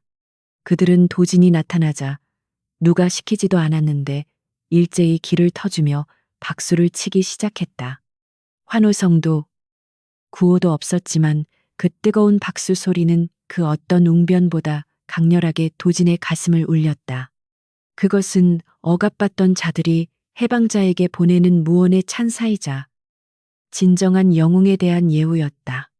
도진은 묵묵히 그 박수 소리를 들으며 건물을 빠져나갔다. 그의 뒷모습은 초라한 트레이닝복 차림이었지만 그 순간만큼은 세상 그 누구보다 거대하고 위대해 보였다. 건물 밖으로 나오자 상쾌한 새벽 공기가 도진의 폐부 깊숙이 들어왔다. 그는 기지개를 켜며 주차해 둔 오토바이 쪽으로 걸어갔다. 그때 검은색 세단 한 대가 미끄러지듯 들어와 도진 앞에 멈춰섰다. 차문이 열리고 말끔한 정장 차림의 남자가 내려 도진에게 정중하게 인사했다. 강도진 씨 되십니까? 국방부 장관님께서 보내서 왔습니다. 뒤처리는 저희에게 맡기시고 잠시 동행해 주실 수 있겠습니까? 도진은 예상했다는 듯 헬멧을 챙겨들며 피식 웃었다. 장관 영감님, 일 처리가 너무 빠르신 거 아니야? 숨 돌릴 틈도 안 주네. 도진은 오토바이 열쇠를 정장 남성에게 던져주고 세단 뒷좌석에 올라탔다. 차 안에는 국방부 장관이 미리 준비해둔 태블릿 PC가 놓여 있었고 화면에는 긴급 뉴스가 속보로 뜨고 있었다. 속보 육군 3군 단장 박형석 중장. 뇌물수수 및 군수 비리 혐의로 긴급 체포. 군, 검찰. 대대적인 압수수색 예고. 도진이 넘긴 자료가 벌써 언론에 뿌려진 것이었다. 여론은 들끓고 있었고 청와대 국민청원 게시판에는 박형석과 관련자들을 엄벌에 처하라는 청원이 순식간에 수십만 명을 돌파하고 있었다. 도진은 뉴스를 보며 만족스러운 미소를 지었다. 이제 판은 다 깔렸고 춤추는 놈들 구경이나 하러 가볼까. 차는 고속도로를 타고 서울을 향해 질주했다. 도지는 창밖으로 스쳐 지나가는 풍경을 바라보며 잠시 눈을 감았다. 지난 5년간의 은둔 생활, 억울하게 죽어간 동료들의 얼굴, 그리고 오늘 밤에 치열했던 싸움이 주마등처럼 스쳐 지나갔다. 그는 피로했지만 마음만은 홀가분했다. 적어도 오늘은 정의가 승리했고 악이 처벌받았으니까. 하지만 그는 알고 있었다. 악은 잡초와 같아서 뽑아도 다시 자라난다는 것을. 그래서 누군가는 항상 깨어 있어야 하고 누군가는 그 잡초를 뽑기 위해 손을 더럽혀야 한다는 것을. 도지는 자신이 그 누군가가 되는 것을 피하지 않기로 결심했다. 한편 서울의 한 고급 요정에서는 김기만 의원이 아침 뉴스를 보며 찻잔을 집어 던지고 있었다. 박형석이 멍청한 자식이를 어떻게 처리했길래 이 사단이나 감히 내 앞길에 똥물을 튀겨. 그는 분노로 얼굴이 불그락푸르락해져서 비서관에게 소리쳤다. 당장 꼬리 자르기 시작해. 박형석이랑 관련된 모든 연결 고리 끊어. 그리고 그 강도진이라는 놈. 신상 털어서 약 좀 찾아내. 가족이든 친구든 다 뒤져서라도 입 다물게 만들어. 김 의원은 자신의 권력이 영원할 것이라 착각하며 또 다른 음모를 꾸미기 시작했지만 그는 모르고 있었다. 강도진이라는 사냥개는 한번 문먹잇감은 절대로 놓지 않는다는 사실을. 도진을 태운 차는 국방부 벙커로 향하지 않고 의외의 장소인 남산의 한 안가로 들어섰다. 그곳에는 국방부 장관뿐만 아니라 대통령 비서실장, 그리고 검찰총장까지 대한민국 권력의 핵심 인물들이 모여 있었다. 도진이 방 안으로 들어서자 무거운 침묵이 흘렀고 모든 시선이 그에게 쏠렸다. 장관이 먼저 다가와 도진의 손을 굳게 잡았다. 고생했네. 강 대장. 자네가 해낼 줄 알았어. 도진은 어색하게 웃으며 자리에 앉았다. 이런 환영식은 좀 부담스러운데요. 그냥 밥이나 한 끼 사주시지. 도진의 농담에 굳어있던 분위기가 조금 풀렸고 비서실장이 진지한 표정으로 입을 열었다. 강도진 씨, 이번 일로 군 내부의 썩은 환부가 드러났습니다. 하지만 이건 시작일 뿐입니다. 우리는 더 큰 그림을 그리고 있습니다. 비서실장은 테이블 위에 놓인 두툼한 파일을 도진에게 밀어주었다. 파일 겉면에는 프로젝트 아테나라는 붉은색 도장이 찍혀 있었다. 이게 뭡니까? 도진이 묻자 검찰총장이 안경을 고쳤으며 대답했다. 단순한 군비리 수사가 아닙니다. 방산비리 카르텔과 정치권의 유착 관계를 뿌리 뽑기 위한 대통령 직속 특별수사팀입니다. 우리는 강도진 씨가 이 팀의 현장 지휘를 맡아주길 바랍니다. 도진은 파일을 열어보았다. 그 안에는 김기만 의원을 비롯해 여야를 막론한 거물급 정치인들과 재벌 총수들의 이름이 적혀 있었다. 그것은 대한민국을 뒤흔들 핵폭탄급 명단이었다. 도진은 파일을 덮고 잠시 생각에 잠겼다. 평범한 삶으로 돌아가고 싶었던 소망과 아직 끝나지 않은 정의 구현에 대한 갈망이 충돌했다. 하지만 민재의 얼굴, 억울하게 죽은 동료들의 얼굴이 떠오르자 망설임은 사라졌다. 도진은 파일을 집어들며 결의에 찬 눈빛으로 말했다. 거절하기엔 명단이 너무 화려하군요. 좋습니다. 제가 그 쓰레기들 분리수거 한번 제대로 해보죠. 방 안에 있던 권력자들은 도진의 수락에 안도의 한숨을 내쉬었고 대한민국을 정화할 거대한 태풍은 이제 막 생성되어 북상하기 시작했다. 박형석 중장은 헌병대 호송차 안에서 멍하니 창밖을 바라보고 있었다. 그의 손목에는 차가운 수갑이 채워져 있었고 어깨의 별은 떨어져 나가 실밥만 흉하게 남아 있었다. 불과 몇 시간 전까지만 해도 군단장으로서 군림하던 그였지만 지금은 모든 것을 잃은 초라한 노인에 불과했다. 그는 자신의 몰락이 믿기지 않아 계속해서 꾸미기를 바랐지만 욱신거리는 온몸의 통증은 이것이 잔인한 현실임을 일깨워주고 있었다. 라디오에서는 그의 체포 소식이 끊임없이 흘러나오고 있었고 그는 귀를 막으며 괴로워했다. 아, 어디서부터 잘못된 거지? 그의 후회는 너무 늦었다. 권력에 취해 휘둘렀던 폭력과 비리는 부메랑이 되어 그에게 돌아왔고 그 대가는 혹독했다. 도지는 박형석을 물리적으로 심판했지만 이제부터 시작될 법적인 심판과 사회적인 매장은 박형석을 더욱 비참한 나락으로 떨어뜨릴 것이었다. 그리고 그 과정은 국민들에게 시원한 사이다를 선사하며 정의가 살아있음을 증명하는 계기가 될 것이었다. 도지는 안가의 창문을 통해 서울 시내를 내려다보며 주먹을 꽉 쥐었다. 기다려라. 다음은 너희들 차례다. 그의 눈빛은 다음 타깃을 향해 번뜩이고 있었다. 대한민국 전역을 뒤흔든 박형석 게이트의 아침은 그야말로 폭풍 전야와도 같은 긴장감 속에서 밝아왔는데 뉴스 채널들은 정규 방송을 중단하고 박형석 중장의 체포 소식과 그가 저지른 비리 행각을 속보로 내보내느라 여념이 없었다. 화면에는 포승줄에 묶여 고개를 푹 숙인 채 호송차에 오르는 박형석의 초라한 모습과 그가 유흥업소에서 부하들에게 갑질을 하고 뇌물을 받는 CCTV 영상이 무한 반복되며 송출되고 있었다. 국민들은 경악을 금치 못하면서도 한편으로는 그동안 군사 보안이라는 미명 아래 숨겨져 왔던 권력형 비리가 적나라하게 까발려지는 모습에 묘한 쾌감을 느끼며 인터넷 댓글창을 뜨겁게 달구고 있었다. 저런 쓰레기가 장군이었다니 세금이 아깝다. 강도진 저 사람이 진짜 참군인이네.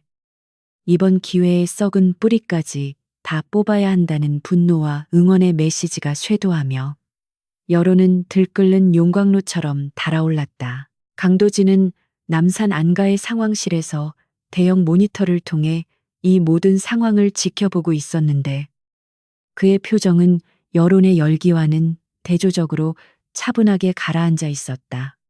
그는 깔끔한 블랙슈트로 갈아입은 상태였지만 옷 위로 드러나는 단단한 근육과 날카로운 눈매는 그가 여전히 야수성을 감추고 있음을 보여주었다. 특별수사팀 아테나의 팀원들은 각자 분주하게 움직이며 박형석의 차명 계좌를 추적하고 통화 기록을 분석하고 있었는데 그들의 손놀림은 빠르고 정확했다. 검찰청에서 파견된 수석 검사 한 명이 도진에게 다가와 브리핑을 시작했다. 강 팀장님, 박형석의 진술이 나오기 시작했습니다. 하지만 결정적인 비자금 장부의 위치에 대해서는 입을 다물고 있습니다. 아마도 그 장부가 공개되면 자신이 죽을 수도 있다고 생각하는 모양입니다. 도지는 책상 위에 놓인 지도를 손가락으로 가리키며 피식 웃었다. 입을 다물고 있는 게 아니라 시간을 끌고 있는 겁니다. 김기만 의원 쪽에서 손을 써주길 기다리면서요. 하지만 놈들은 이미 꼬리 자르기에 들어갔을 텐데 박형석만 그걸 모르고 있죠. 도진이 가리킨 곳은 경기도 양평의 깊은 산속에 위치한 한 호화 별장이었다. 등기부 등본상으로는 어느 유령법인의 소유로 되어 있었지만 도진의 정보망에 따르면 그곳이야말로 박형석과 방산 카르텔이 은밀한 회합을 갖고 검은 돈을 세탁하던 진짜 본거지였다. 우리가 먼저 선수 쳐야 합니다. 지금쯤이면 놈들도 증거 인멸을 위해 청소부들을 보냈을 테니까요. 도진의 말에 검사는 긴장된 표정으로 고개를 끄덕이며 압수수색 영장을 흔들어 보였다. 영장은 발부되었습니다. 하지만 그곳은 사유지라 사설 경비업체가 지키고 있을 확률이 높습니다. 사설 경비라 오랜만에 몸 좀 풀겠군요. 도진은 재킷 단추를 채우며 자리에서 일어났고 그의 뒤를 따라 무장한 수사관들과 경찰 특공대가 출동 준비를 마쳤다. 검은색 벤 차량 10여 대가 사이렌을 울리지 않은 채 은밀하게 안가를 빠져나와 강변북로를 타고 양평을 향해 질주하기 시작했다. 차 안에서 도지는 무전기를 통해 작전 지시를 내렸다. 목표는 별장 지하 금고에 있는 원본 장부와 서버다. 저항하는 자는 전원 공무집행방해 현행범으로 체포한다. 특히 서류를 태우거나 파쇄하려는 시도가 보이면 즉시 제압해라. 그의 목소리는 냉철했고 수사관들은 전설적인 영웅의 지휘를 받는다는 사실에 고무되어 비장한 각오를 다졌다. 한편 양평의 비밀 별장에서는 김기만 의원이 급파한 해결사들이 부산하게 움직이고 있었다. 덩치가 산만한 사내 20여 명이 서류 뭉치를 마당으로 끌어내 불태우고 있었고 전산실에서는 하드디스크를 디가우징 자기장으로 데이터 삭제 장비에 넣어 파괴하는 작업이 한창이었다. 해결사들의 리더인 독사라는 별명의 남자는 김 의원과 통화를 하며 껌을 씹고 있었다. 네, 의원님, 걱정 마십시오. 흔적도 없이 지우고 있습니다. 10분이면 끝납니다. 박형석이 꽁쳐둔 장부도 찾았습니다. 이것만 태우면 의원님 이름은 절대 안 나옵니다. 그는 한 손에 붉은 가죽으로 된 두툼한 장부를 들고 라이터를 켜며 비릿한 웃음을 흘렸다. 이것이 바로 대한민국 방산 비리의 모든 역사가 담긴 판도라의 상자였다. 그 순간 별장의 육중한 철문이 굉음과 함께 날아가 버렸다. 쾅 폭발음과 함께 먼지 구름이 피어올랐고 독사는 놀라서 라이터를 떨어뜨리며 뒤를 돌아보았다. 무너진 철문 너머로 검은색 밴들이 들이닥쳤고 도진이 가장 먼저 차에서 뛰어내리며 소리쳤다. 소방훈련 나온 거 아닌데 불장난이 심하네. 다들 동작 그만. 도진의 등장에 해결사들은 당황하여 손에 들고 있던 야구 방망이와 쇠파이프를 고쳐 잡았다. 독사는 눈을 가늘게 뜨고 도진을 노려보며 부하들에게 소리쳤다. 뭐해 마가 시간 벌어. 장부 태울 때까지 아무도 못 들어오게 해. 깡패들이 괴성을 지르며 도진을 향해 달려들었고 별장 마당은 순식간에 난투극의 현장으로 변했다. 도진은 달려드는 첫 번째 깡패의 쇠파이프를 맨손으로 받아내고 그대로 빼서 그의 정강이를 후려쳤다. 아악 비명과 함께 깡패가 쓰러지자 도진은 쇠파이프를 풍차처럼 돌리며 쇄도해오는 적들의 무기를 쳐내고 급소를 타격했다. 그의 움직임은 군더더기 없이 깔끔했고 타격음은 경쾌한 리듬처럼 들릴 지경이었다. 뒤따라온 경찰 특공대원들도 방패와 진압봉을 이용해 깡패들을 하나둘씩 제압해 나갔다. 하지만 깡패들의 숫자가 많고 저항이 거세 진입 속도가 더뎌지자 도진은 특공대장에게 눈짓을 보냈다. 여긴 맡기고 저는 안으로 들어갑니다. 장부가 위험해요. 대장이 고개를 끄덕이자 도진은 난전 한복판을 가로질러 별장 현관을 향해 질주했다. 별장 내부로 들어선 도진의 앞을 가로막은 것은 거구의 보디가드 2명이었다. 그들은 전직 유도 선수 출신답게 떡 벌어진 어깨와 두꺼운 목을 자랑하며 도진을 잡으려 손을 뻗었다. 좁은 복도에서 덩치 큰 상대와 마주치는 것은 불리할 수 있었지만 도진은 속도를 줄이지 않고 벽을 타고 뛰어올라 한 놈의 얼굴에 플라잉 니킥을 꽂아 넣었다. 퍼가는 소리와 함께 거구가 뒤로 넘어지자 도진은 착지와 동시에 낮은 자세로 파고들어 남은 한 명의 오금을 걸어 넘어뜨리고 명치를 가격해 기절시켰다. 덩치만 믿고 까불지 말라니까. 도진은 쓰러진 거구들을 넘어 독사가 있는 2층 집무실로 향했다. 2층 테라스에서 독사는 라이터 불이 잘 붙지 않아 짜증을 내며 기름통을 장부 위에 붓고 있었다. 젠장. 왜 이렇게 안 붙어? 빨리 타라고. 기름 냄새가 진동하는 가운데 문이 부서지며 도진이 들이닥쳤다. 그거 비싼 장부 같은데. 태우면 벌받아. 도진의 목소리에 독사는 흠칫 놀라며 품에서 잭나이프를 꺼내 들었다. 강도진. 내 놈이 여기까지 올 줄은 몰랐군. 하지만 너무 늦었어. 독사는 라이터를 켜서 기름에 젖은 장부로 던졌다. 불길이 확 치솟으려는 찰나. 도진이 신고 있던 구두를 벗어 정확하게 날렸고 구두는 공중에서 라이터를 맞춰 멀리 쳐내버렸다. 나이스 샷. 내가 족구는 좀 하거든. 도진은 한쪽 신발이 벗겨진 채로 천천히 걸어왔다. 독사는 분노하며 칼을 휘둘러 도진을 공격했다. 그는 뒷골목 싸움에서 잔뼈가 굵은 칼잡이답게 날카롭고 변칙적인 공격을 퍼부었지만 도진에게는 슬로모션처럼 보일 뿐이었다. 도진은 칼날을 종이 한 장 차이로 피하며 독사의 손목을 낚아채고 팔꿈치를 꺾어 칼을 떨어뜨리게 만들었다. 으악 독사가 비명을 지르며 물러서자 도진은 회전 발차기로 그의 턱을 정확하게 가격했다. 독사는 허수아비처럼 날아가 벽에 처박히며 기절해버렸고 도진은 바닥에 떨어진 붉은 장부를 집어들었다. 기름에 젖긴 했지만 내용은 온전했다. 휴. 하마터면 역사책 한 권이 사라질 뻔했네. 도진은 장부를 털고 안도의 한숨을 내쉬었다. 곧이어 특공대원들이 들이닥쳐 기절한 독사와 잔당들을 체포했고 증거 수집팀이 들어와 타다 남은 서류들과 전산 장비들을 수거하기 시작했다. 별장 지하실에서는 박형석과 김 의원이 숨겨둔 수백억 원대의 현금 다발과 골드바가 가득 찬 금고도 발견되었다.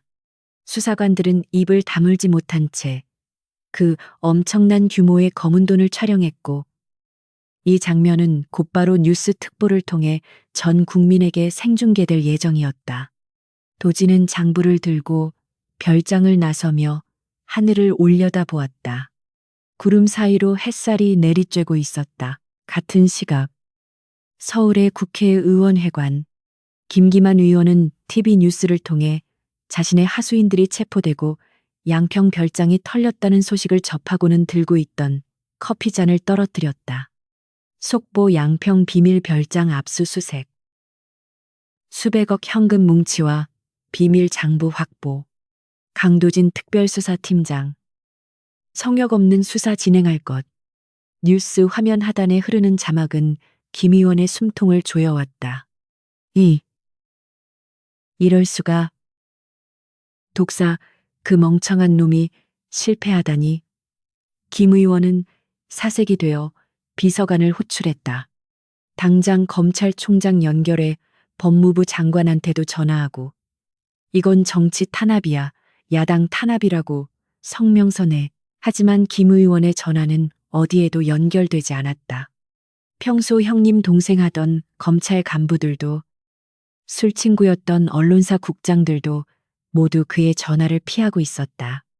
이미 대세가 기울었음을 직감한 권력의 하이에나들이 김 의원을 손절하기 시작한 것이다. 김 의원은 분노와 공포로 손을 떨며 사무실 창밖을 내다보았다. 국회 정문 앞에는 벌써부터 그의 사퇴와 구속 수사를 촉구하는 시민단체의 시위대가 몰려들고 있었다. 강도진. 내 놈이 감히 나 김기만을 무너뜨릴 수 있을 것 같으냐. 나는 대한민국 국회의원이야.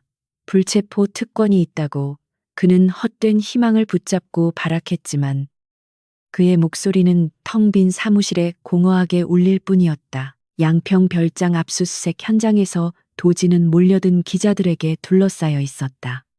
카메라 플래시가 쉴 새 없이 터지며 그의 얼굴을 비췄다. 기자가 마이크를 들이대며 질문을 쏟아냈다. 강도진 팀장님 확보한 장부에 거물급 정치인의 이름도 있습니까? 이번 수사의 최종 목표는 누구입니까? 도진은 카메라를 정면으로 응시하며 또렷한 목소리로 대답했다. 장부의 내용은 검찰 수사를 통해 밝혀질 겁니다. 하지만 한 가지 확실하게 말씀드릴 수 있는 건 국민의 고열을 빨아먹고 군인의 명예를 더럽힌 자들은 지위 고하를 막론하고 법의 심판대에 세우겠다는 것입니다.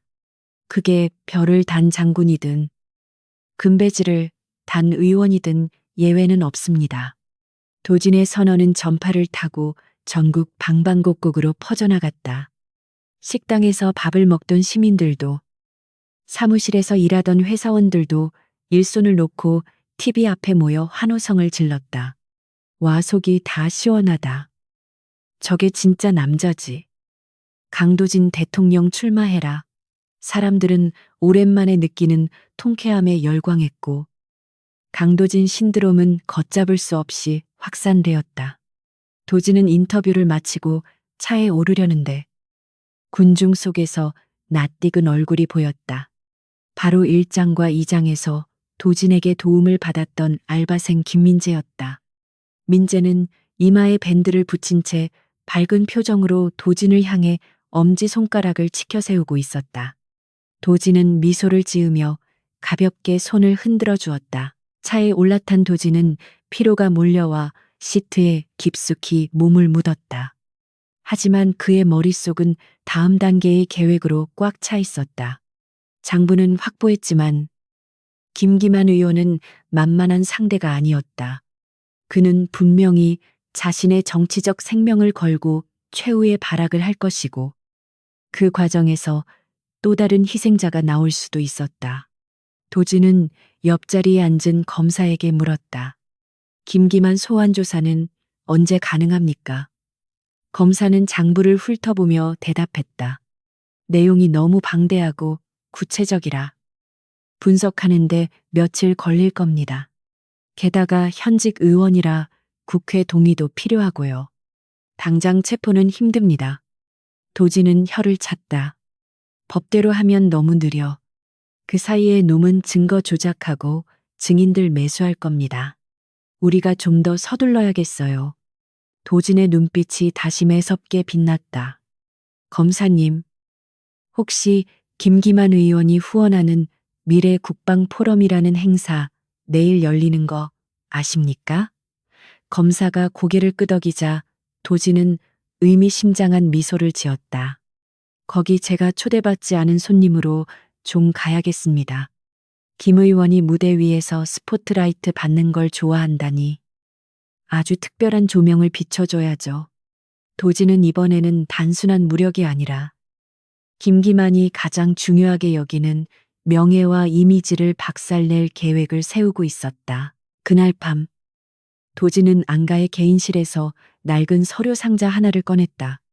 그 안에는 5년 전 작전 중에 사망한 동료들의 유품과 편지들이 들어 있었다. 그는 편지 하나하나를 어루만지며 다짐했다. 조금만 기다려라. 이제 진짜 몸통만 남았다. 그놈 목을 따서 너희 영전에 바칠게. 도진은 유품 중에서 피 묻은 낡은 훈장을 꺼내 주머니에 넣었다. 그것은 김기만 의원이 5년 전 사건을 무마하기 위해 유가족들에게 던져주었던 기만적인 위로금과 함께 온 싸구려 훈장이었다. 내일 포럼 행사장에서 도진은 이 훈장을 김기만에게 돌려줄 생각이었다.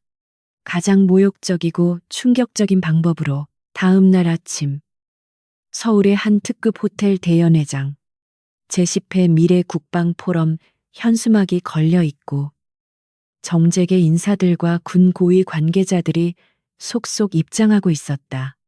김기만 의원은 어제 터진 악재에도 불구하고 겉으로는 태연한 척하며 손님들을 맞이하고 있었다. 그는 오늘 이 행사에서 자신의 건재함을 과시하고 방산업계 큰손들의 지지를 재확인하여 위기를 돌파하려는 속셈이었다. 하하, 어서 오십시오. 별일 아닙니다. 정치 공작에 불과해요. 금방 지나갈 겁니다. 그는 뻔뻔하게 웃으며 악수를 청했지만 참석자들의 표정은 어딘가 찜찜해 보였다. 행사가 시작되고 김기만 의원이 기조 연설을 하기 위해 단상에 올랐다. 화려한 조명이 그를 비추고 대형 스크린에는 그의 치적을 홍보하는 영상이 흘러나왔다. 존경하는 내외 귀빈 여러분. 대한민국 국방의 미래는 바로 우리 방위산업에 달려 있습니다. 저는 굳건한 안보를 위해 그가 준비한 연설문을 낭독하며 분위기를 고조시키려는 순간, 갑자기 연회장의 모든 조명이 꺼지고 암흑천지가 되었다. 웅성거리는 소리와 함께 비상등이 켜지려는 찰나, 무대 뒤편의 대형 스크린이 지지직거리더니 전혀 다른 영상이 송출되기 시작했다. 그것은 김기만 의원이 밀실에서 박형석과 함께 술을 마시며 전쟁 한번 나야 우리 주가가 뛰는데 말이야. 애들 몇 명 죽는 게 대수인가? 라고 떠드는 몰래카메라 영상이었다. 장내는 순식간에 찬물을 끼얹은 듯 조용해졌고 김기만의 얼굴은 하얗게 질렸다. 이게 뭐야? 당장 꺾으란 말이야. 그가 마이크를 잡고 소리쳤지만 영상은 멈추지 않았고 오히려 볼륨이 더 커졌다. 그리고 어둠 속에서 한 줄기 스포트라이트가 연회장 입구를 비췄다. 그곳에는 정복을 갖춰 입은 강도진이 서 있었다. 그의 가슴에는 동료들의 이름이 새겨진 명찰들이 주렁주렁 달려 있었다. 도진은 뚜벅뚜벅 단상을 향해 걸어갔다. 경호원들이 그를 막으려 했지만 도진이 뿜어내는 기세에 눌려 길을 비켜줄 수밖에 없었다. 단상 밑에 도달한 도진은 마이크를 잡고 떨고 있는 김기만 의원을 올려다보며 말했다. 말씀 참 잘하시네요. 안보를 위해 누구의 안 보입니까? 당신의 지갑 안 보입니까? 도진의 목소리는 스피커를 통해 연회장 전체에 쩌렁쩌렁 울렸다. 참석자들은 숨을 죽이고 두 사람의 대치를 지켜보았다.